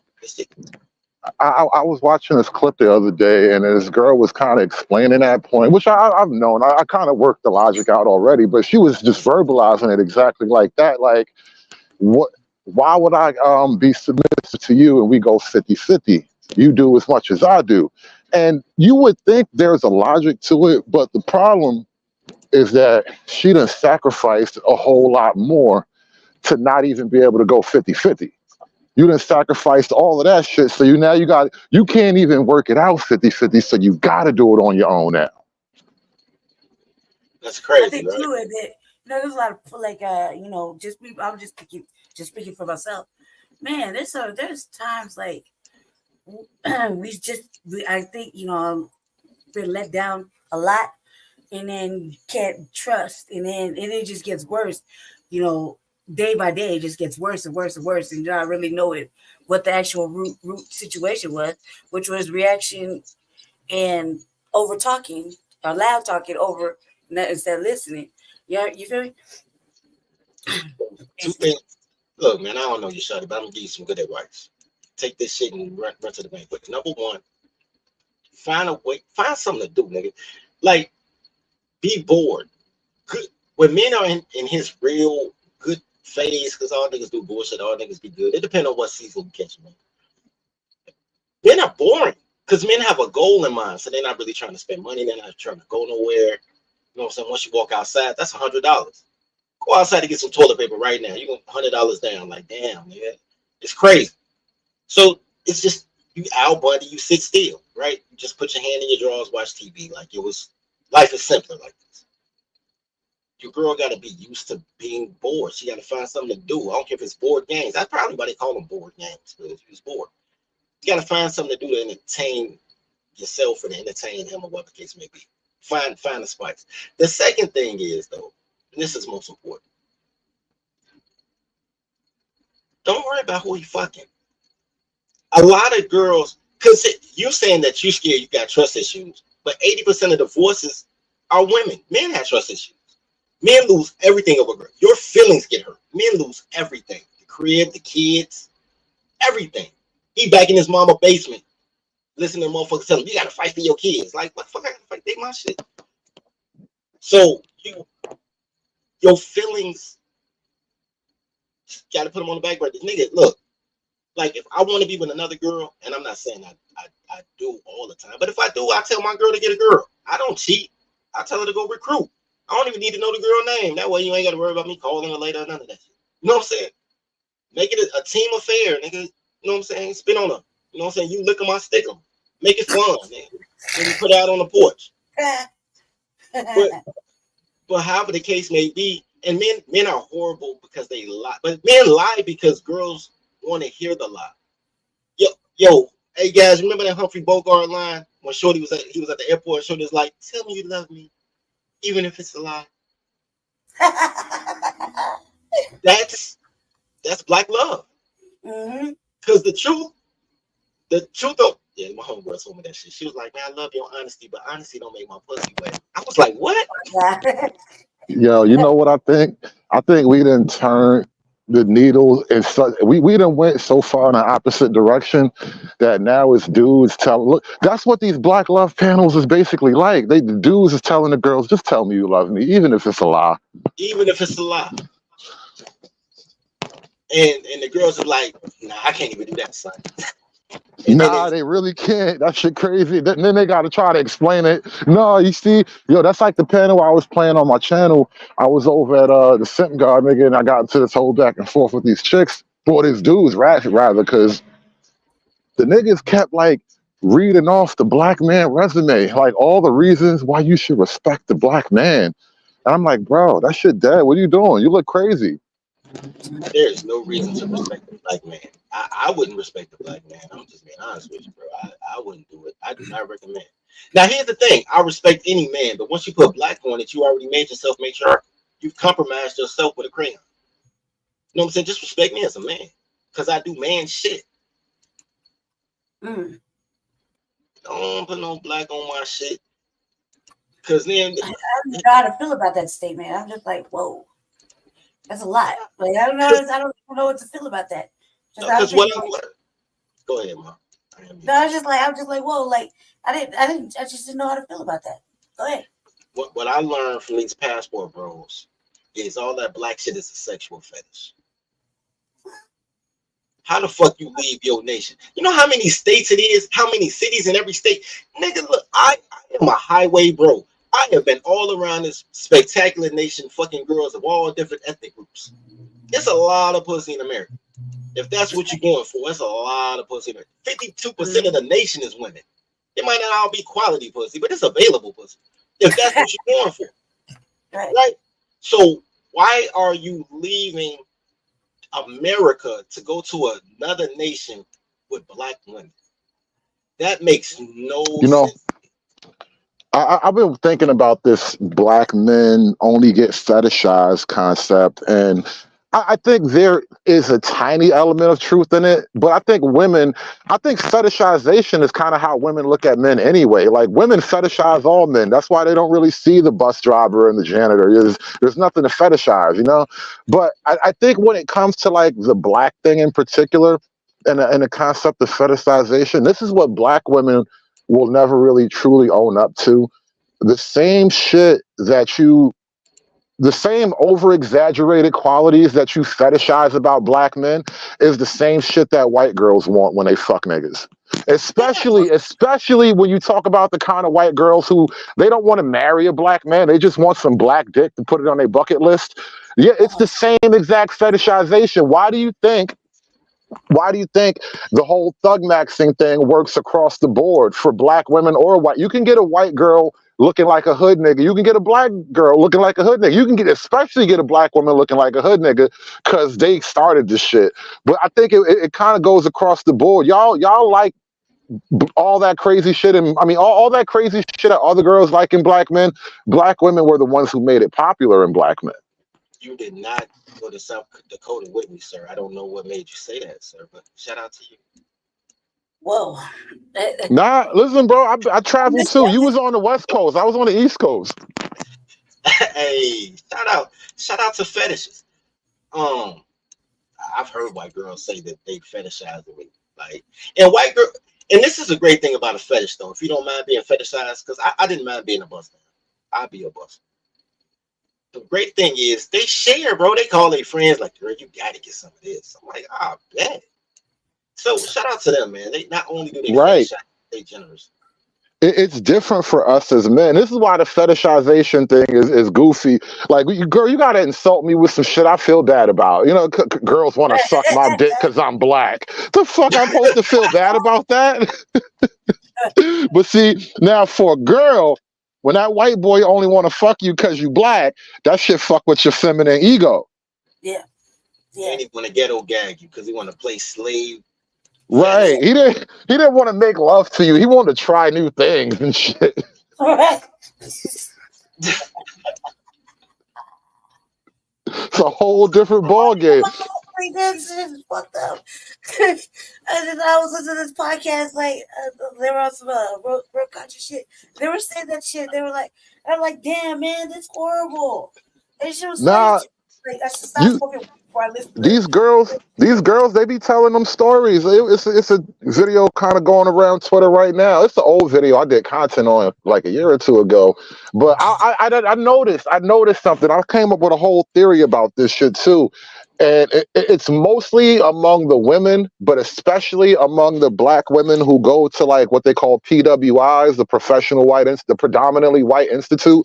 So like when these black girls from the hood, they go off to college, or even worse, black girls from the burbs who aren't even Keisha per se, but they black.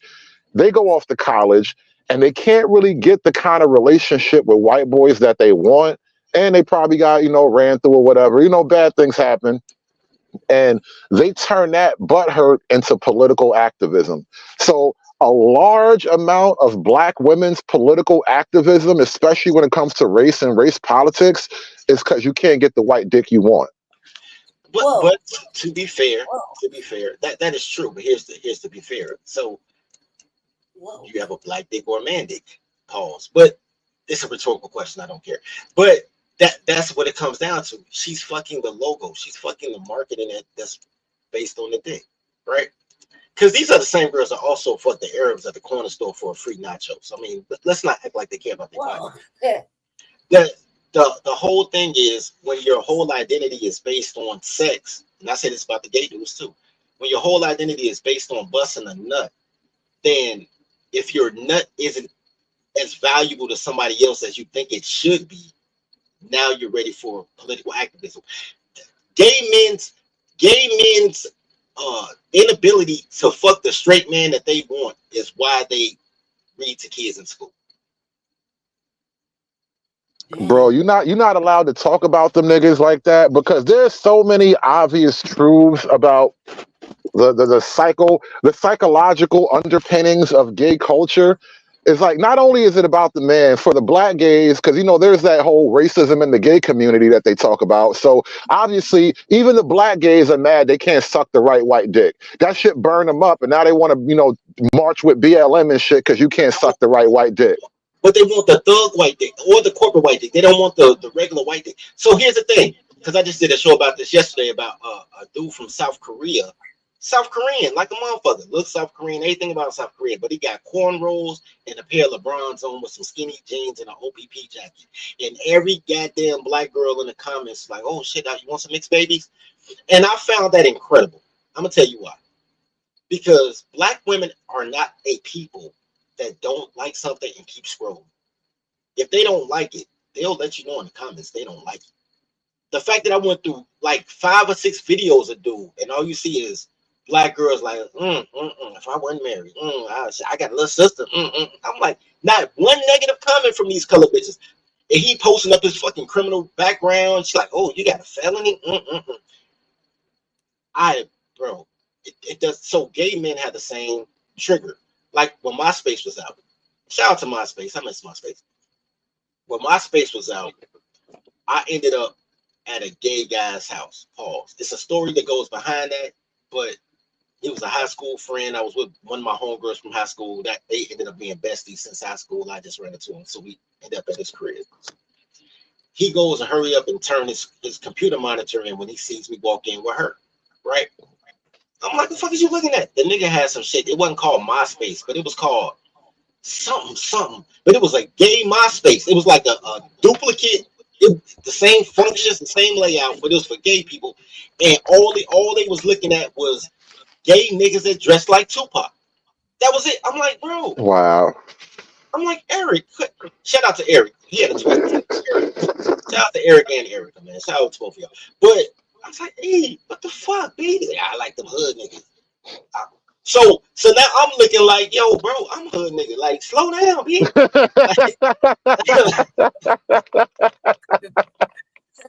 Nah, this is why it's fucking hilarious though, because I don't got no real hate for nobody. I'm not trying to go fuck nobody up over being gay or whatever, but that's the reason why you can't really be friends with him either. Even though like you might be cool and wasn't funny and all that, but we really can't be hanging out like that because I never know, bro.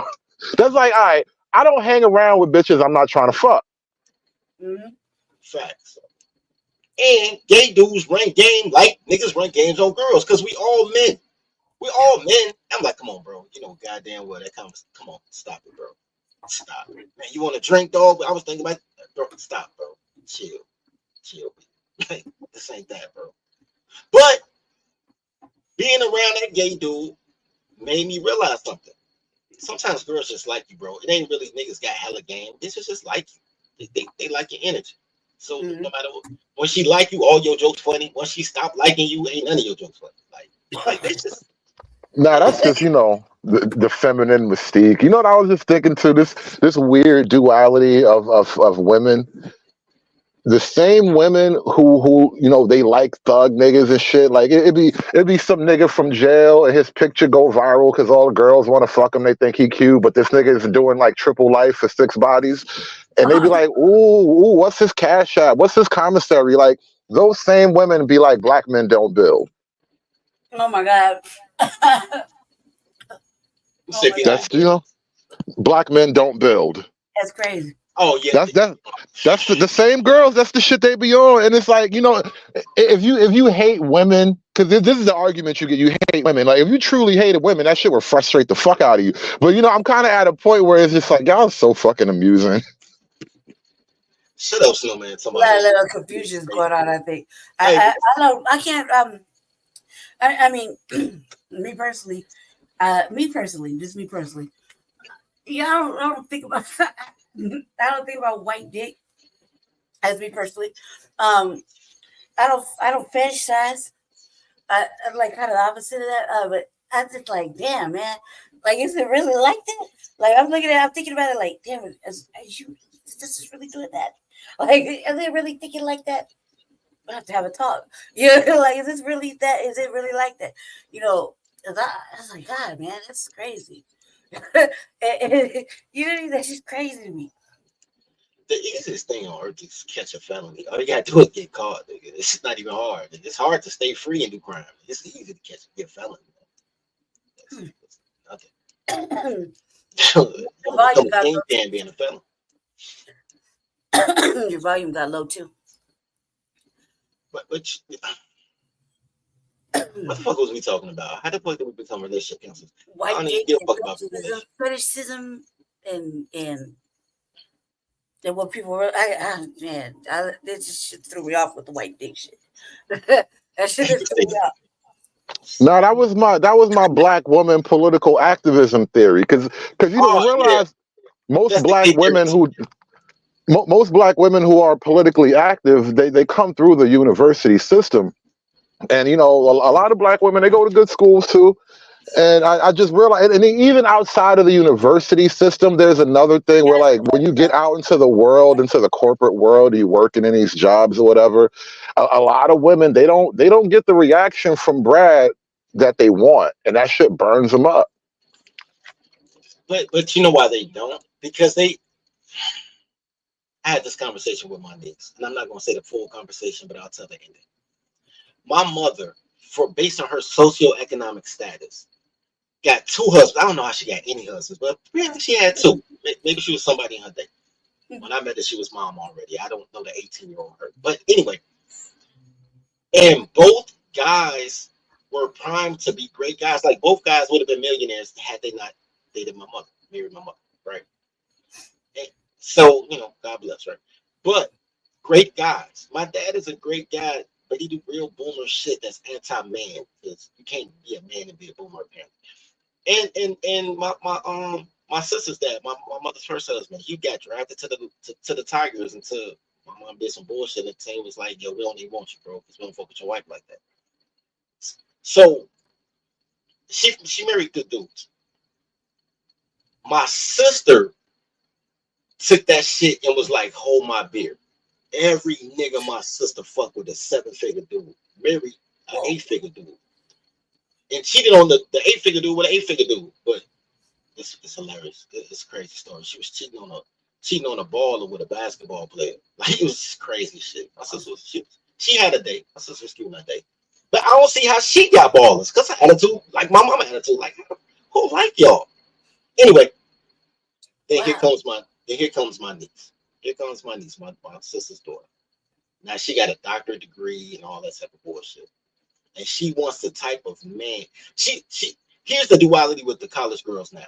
They want a man that's better than them, so they become the man that they want, and they want a man to outman them. But they also don't want a man.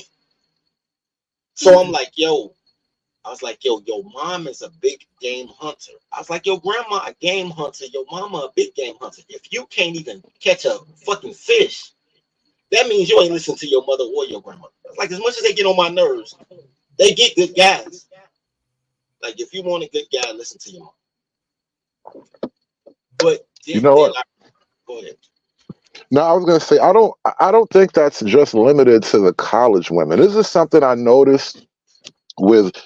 I think it's a result of feminism, but white women, just for the nature of their culture, they don't really lean into this element the way black women do.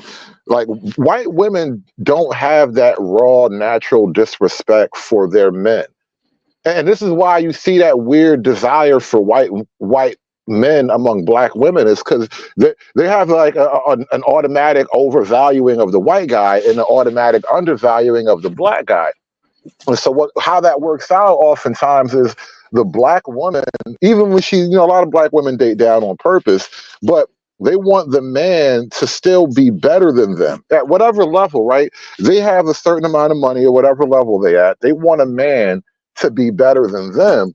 And the problem is, when they actually do get a man who's like, quote, better than them in some obvious metric, they don't want to acknowledge and defer to him, which is the natural order of things. Like, so when the white girls, when they get their Brad, they do all cool shit. They compete to keep Brad's attention. But with black women, it's a little bit different. It's like, you got to compete to keep her attention. The whole thing is skewed. And so they want things from men that they don't actually respect the deal that they're even asking for.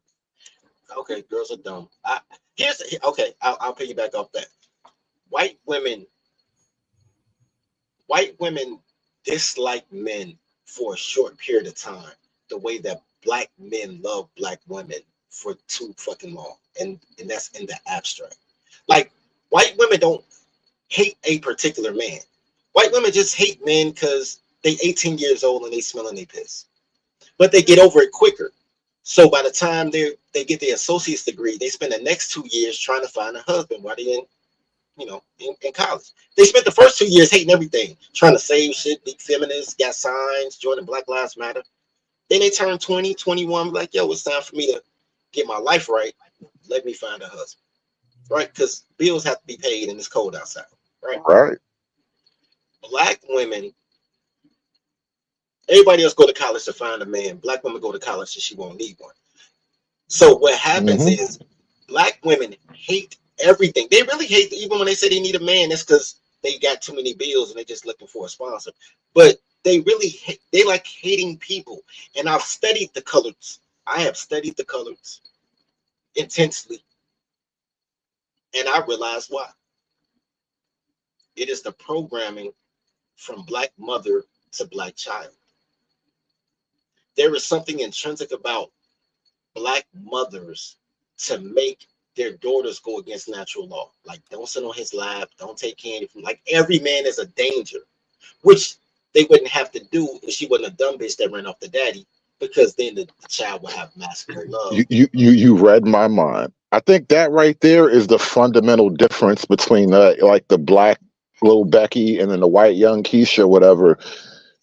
Becky still has, she's rebelling against her father, but she still has the imprint of fatherhood on her childhood, where a lot of black girls don't have that proper imprint. So a lot of times, even if there was a dad, he wasn't the authority in the same way Becky's dad was authority. So there's one thing from Becky's kind of like she's like cosplaying a rebellion, whereas like black women are really like born revolutionary. They're born for the war, essentially. It's a whole different game because one is kind of starting out with a fatherly mold for the most part. Like, not all girls got dads, but still having that nuclear family is way more common over there. So she's going to have that imprint of structure and rigidity, and also she's going to have a little bit of like, I don't want to shame my dad or let my dad down. There's going to be a little tiny element of that where you don't get that same kind of draw from the black community, because we just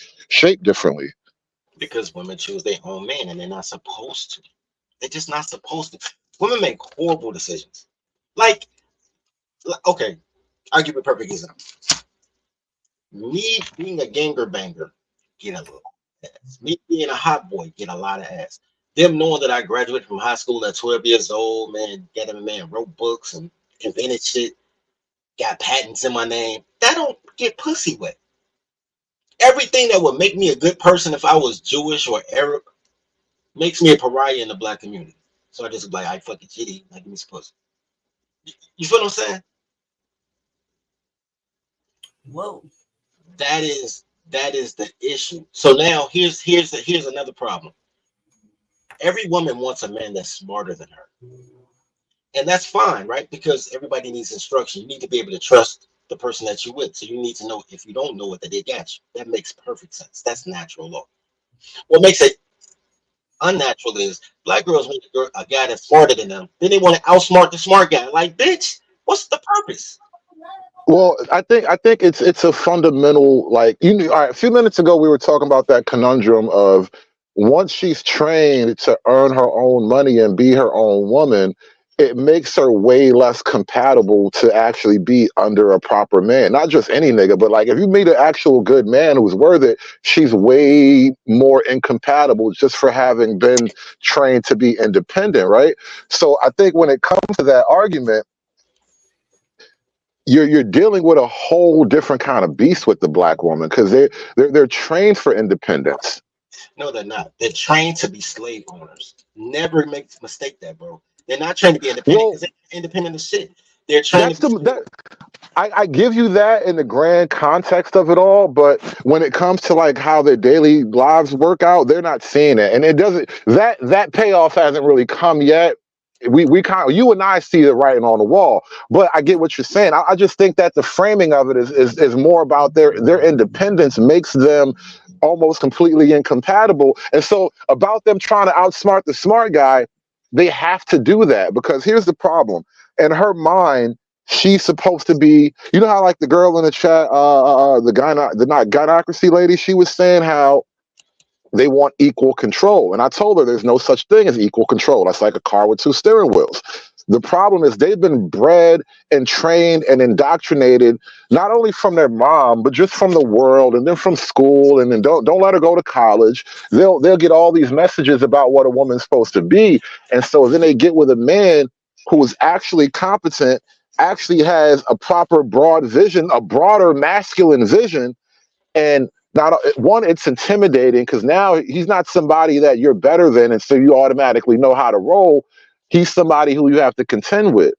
And if it's a situation where like if you try to move him in your house, that shit ain't gonna work because he's not gonna want to live under your order. If you move into his house, you literally sacrifice the freedom and independence that you've been trained and bred for. That shit creates a whole set of problems in the mind of a lot of women. And I think that's like a real fundamental issue that's happening right now where a lot of women, they don't see it, they wouldn't know it, but they're being trained to be alone when it counts the most. And what guys don't realize is, not to cut you off, Mom. What guys don't realize is they're trained to be slaves. They don't realize this is when I studied the colors, because I'm way younger than my siblings. So I'm listening to how my oldest sisters and my female cousins that are all age appropriate for my parents. My parents had me, they were like 30. You know what I'm saying? So the rest of the kids, they're like 11, 12 years older than me. But if I'm 7 years old, I'm paying attention to everything. I don't have nothing else to do. I'm 7. You know what I'm saying? And I'm listening to the advice, like, listen, girls, men only want one thing. Make sure you get your own car fare in case you got to leave so you can make it home. Make sure, cool. Perfectly good advice. I'm 7 years old. Like, cool. They're telling my sister, my cousins how to protect herself from a guy that's overly aggressive so she doesn't have to fuck to make it to the crib. Right? When it's my turn, though, it's make sure you carry a book bag, walk on the outside of the street in case a car hit the curb so you die and she live. Make sure you fight for her, give her flowers. No, give me the same rules you gave them. That I only want one thing, that she better have some fucking money. Give me those rules. Right. You know, even I hate the simple version of that is this is almost a universal. We teach young boys don't hit girls, but you don't really teach girls don't hit boys. Mm-hmm. That little shift, that difference in approaches, it creates a power dynamic. And I think girls, you know, for as much as we call them dumb, they have a predator's intellect, right? They're as smart as they need to be to catch their prey. So this is what I'm saying. Like you listen, calling girls dumb is a funny joke, but no predator is truly stupid. Every predator is smart enough to catch what they need, and their prey is us, right? So they're smart enough to catch us, and they learn these things from a young age. No, say that again, man. For the people in the chat, what's their prey? Their prey is us. Every predator is smart enough to catch their prey, and women's prey is men. Their prey is not success. Their prey is not getting a job. Their prey is not a degree. All those things are to trap men. Their entire livelihood is based on trapping men. The problem with black women is they want to be the man they're trying to trap. And when men aren't shopping for that. Like, you want beef, shorty, I'm pescatarian. Like, I don't want that. You know what I'm saying? You know, I'm going to get really, really sexist right here, but, you know, we've been going a long time. This is what happens when you have a long show. All the crazy ideas start coming out. But as a culture, I don't think black men have truly had an honest, open conversation about the benefits of sexism.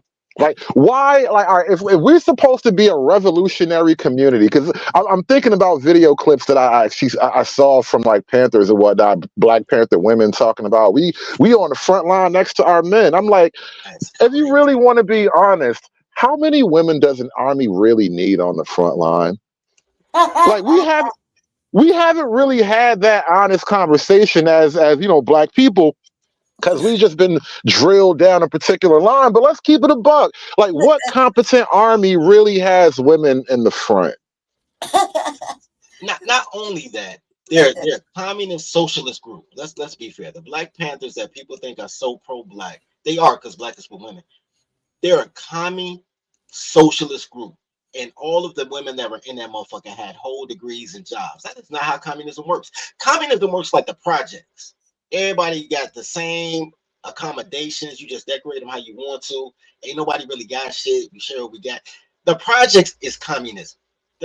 Being a fucking professor at UCLA Berkeley ain't communism. Nah, the jobs came after for the most part, but yeah. That's kind of the sellout.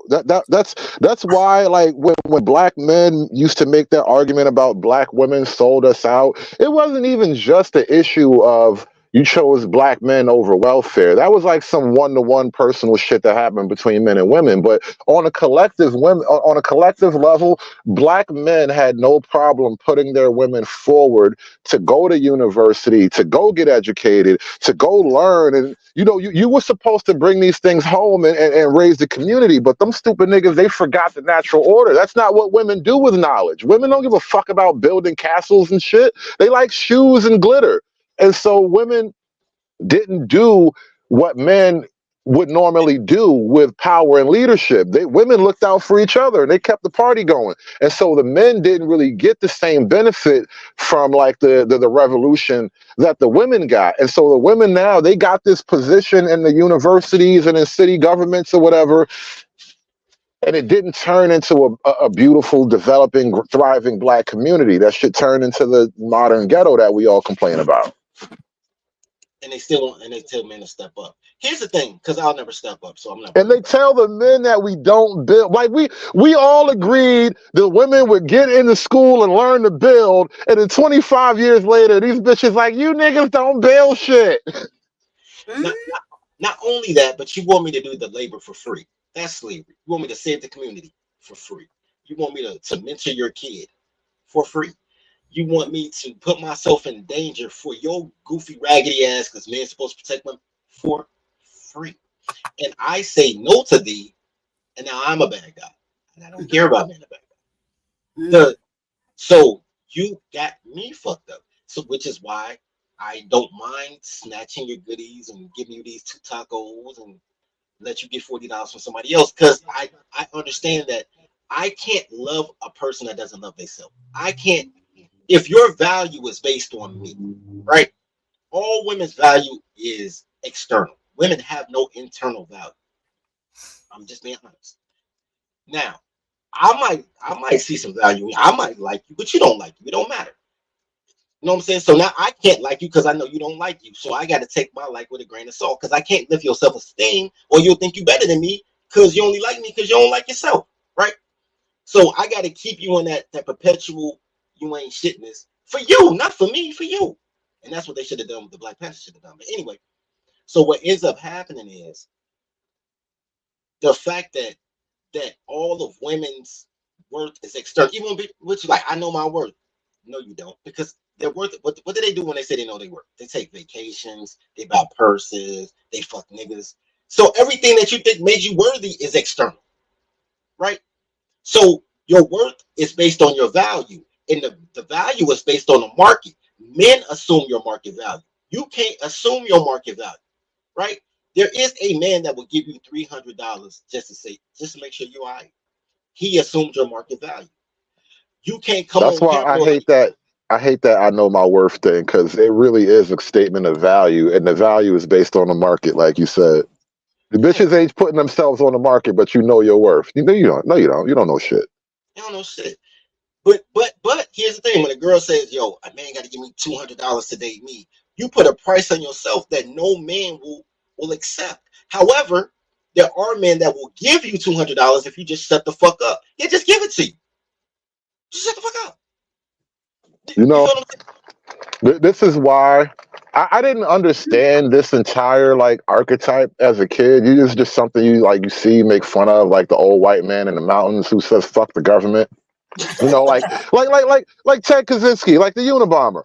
Like I actually read the Unabomber's manifesto. That nigga was on point. He might be scary to some people, but he knew what was coming. And basically, like becoming a man and having to see how the government steals your bitch. I learned a whole new hatred for the government, because that's really another thing. See, at like a certain economic level, when you're like middle class and higher, it's really more about her rights and privileges. She can just leverage, the game against you, and now you got to figure out a way out the trap. But when it's at the bottom, the government basically stole your bitch. The government has put so much stuff to prop up women at the bottom over men at the bottom, that when it comes down to like people like trying to grind their way up or whatever, it makes the women very difficult to deal with, because like, all right, I ain't got shit, you ain't got shit, and we try to make something in this world. But the minute I get you pregnant, you no longer need the things I can provide as a man, right? That I walked into that kind of dynamic and I was like, holy shit, I want to blow the courthouse up. I just realized why those guys do that type of shit. You know what, fellas, I need to close this out in like 10 minutes. I'm just letting you know. All right, cool, no doubt. Carry on. Dirty folks, we going to your house? I could have company. You wanna be my company? Yeah, I'll come chill for a minute. This is the closest y'all gonna get to angry, with dirty snow in the hood. This is the closest y'all gonna get, y'all. It's close y'all gonna get. Just nah, it's wild. We basically made this the Dirty Hood show for the last like hour or so over here. Yeah, it was a good learning session. I mean, I listened. Snowman popped off his own show. He was like, "Yo, fuck these colors." And shout out to Snowman. Like, Snow. You know what, man? That was a good build. I like Snow. Snow, my guy. You know why Snow's my guy? Because as all men do, they can roast each other and not be offended. Because we say some foul shit to each other, and people are like, "Yo, I love that shit." So shout out to him, man. Because I don't be offended. You be like, "Fuck these colors," and I be like, "Fuck the colors." I'm like, "Fuck y'all crackers." He like, "Yo, fuck these rednecks." Like we both hate each other and ourselves. Like, shout out to him. No, that's why I was kind of blown away that whole night with the white supremacists or whatever.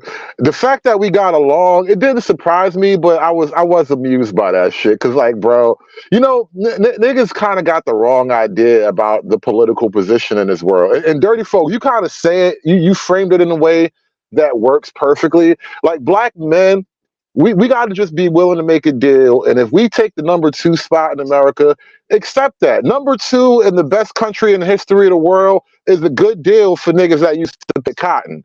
So I say we should be number 2. Let the white man be number 1, and we join in racism against everybody else. That's the way America was supposed to be. Man, that's how everything works, bro. Look, and here's the thing. I'm gonna give y'all a freebie. White men don't even want to be number 1. That's why they keep letting that. No, they want their baby mama to be number 1. That's why I hate these niggas, bro. They don't even want to be number 1. The responsibility of being number 1 is something that a particular group, doesn't matter what ethnic, we're not talking ethnicity, we're just talking about a particular type of person wants. It's not for everybody. Most people just want to, shelter, a hot body under them, you know what I'm saying, a hot meal in their tummy. Like, most people not really trying to rule the world. So if they don't care, like Chicago being a perfect example. There's white people in Chicago, you would never know it looking at the news, but there's a lot of white people in Chicago. You feel what I'm saying? Mm-hmm. They don't give a fuck who the mayor is. They only ran one person. They ran Paul Vallis. Everybody else was black. You know what I'm saying? Willie Wilson was a black billionaire. The Jamal Green, the black activist. Brandon, black closet gay. There was another black guy that I actually did vote for. I don't remember his name though. Michael something. He does strike me as a closet fella. Hey, look, man, I ate chili with him. I had a chance to check his energy. I was like, "You smell a little bit too much, my G." Anyway, one of my guys called me like, "Man, Brandon, one of the guys, these folks." I said, "No, the fuck he ain't, G. I'm not claiming." And that nigga smile, you can see all his teeth. bro.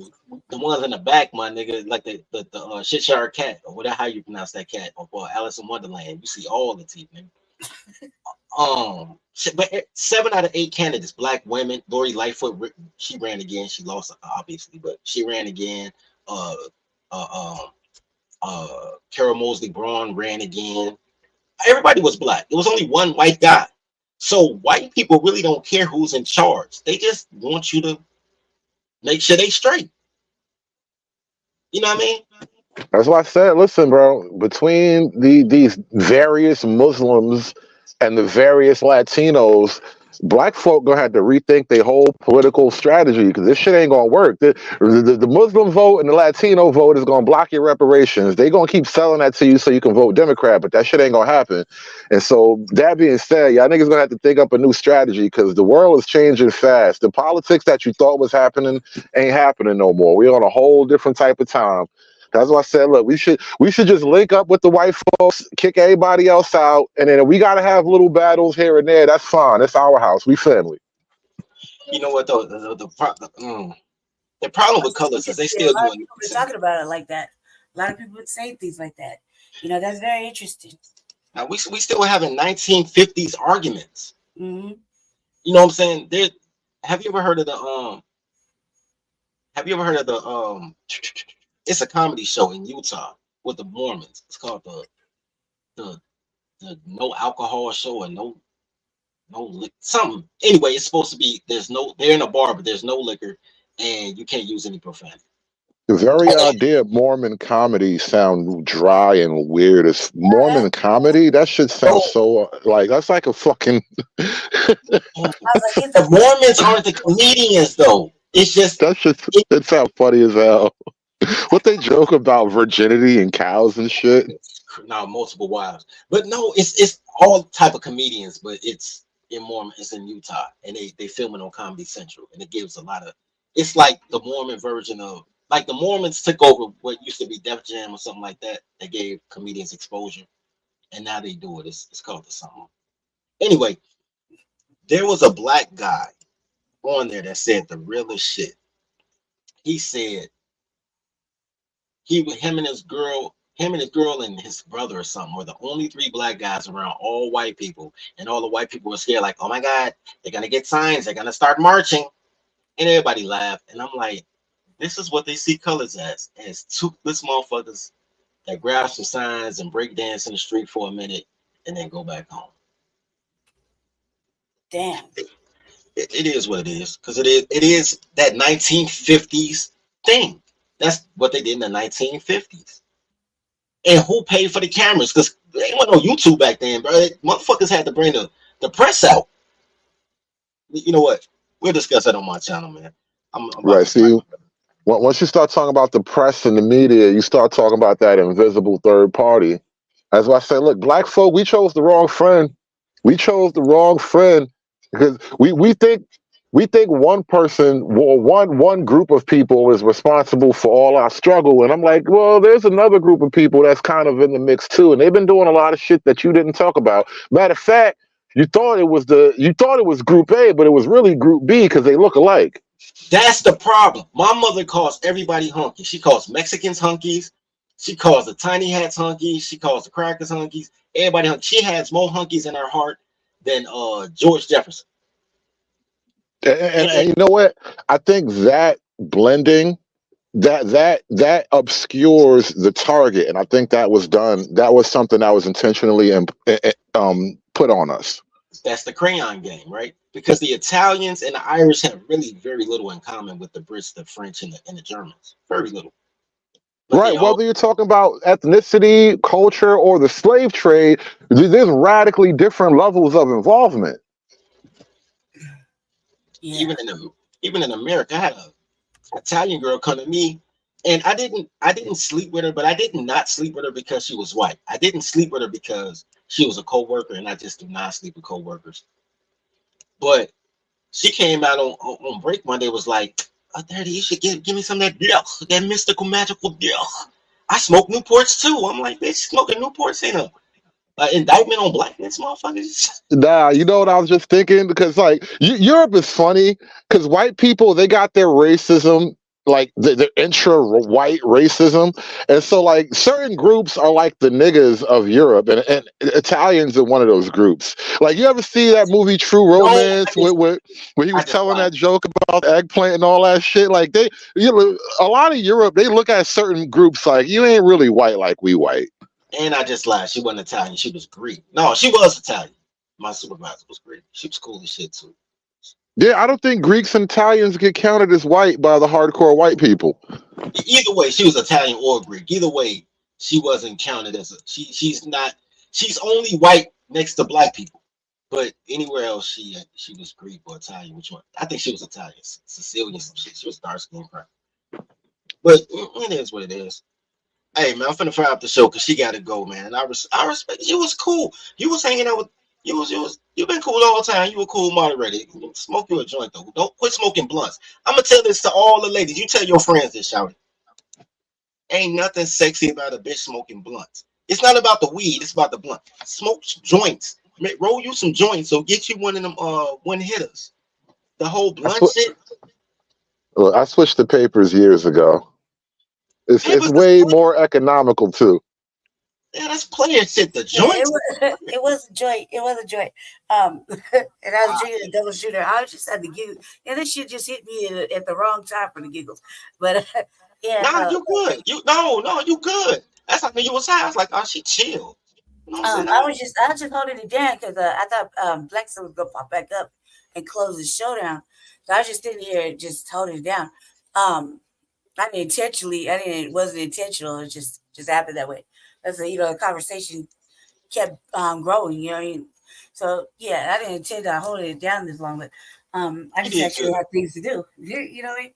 I was gonna do it at like 2 o'clock. I'm in Colorado time, so it's 2 o'clock. So I was gonna do what I needed to do.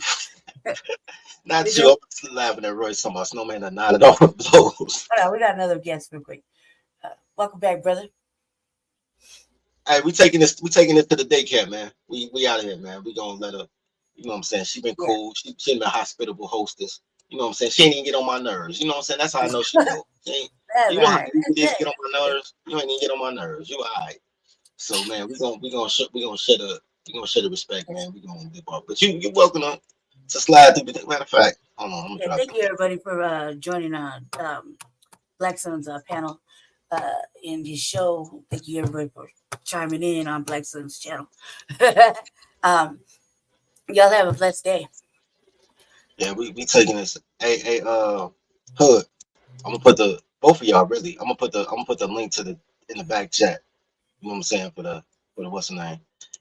Okay. Well, I'm gonna close it out. I'm just gonna end the stream. So get y'all together, like maybe 2 minutes or whatever, and I'm gonna close it down. I got you, man. It's been real. It's been real. We in the daycare, man. I like this girl. She alright with me, man. She, especially for the colored girl. She alright. Yeah, y'all have a good day. But I'm gonna go ahead and get ready to end the stream because thank you. Peace. Thank y'all.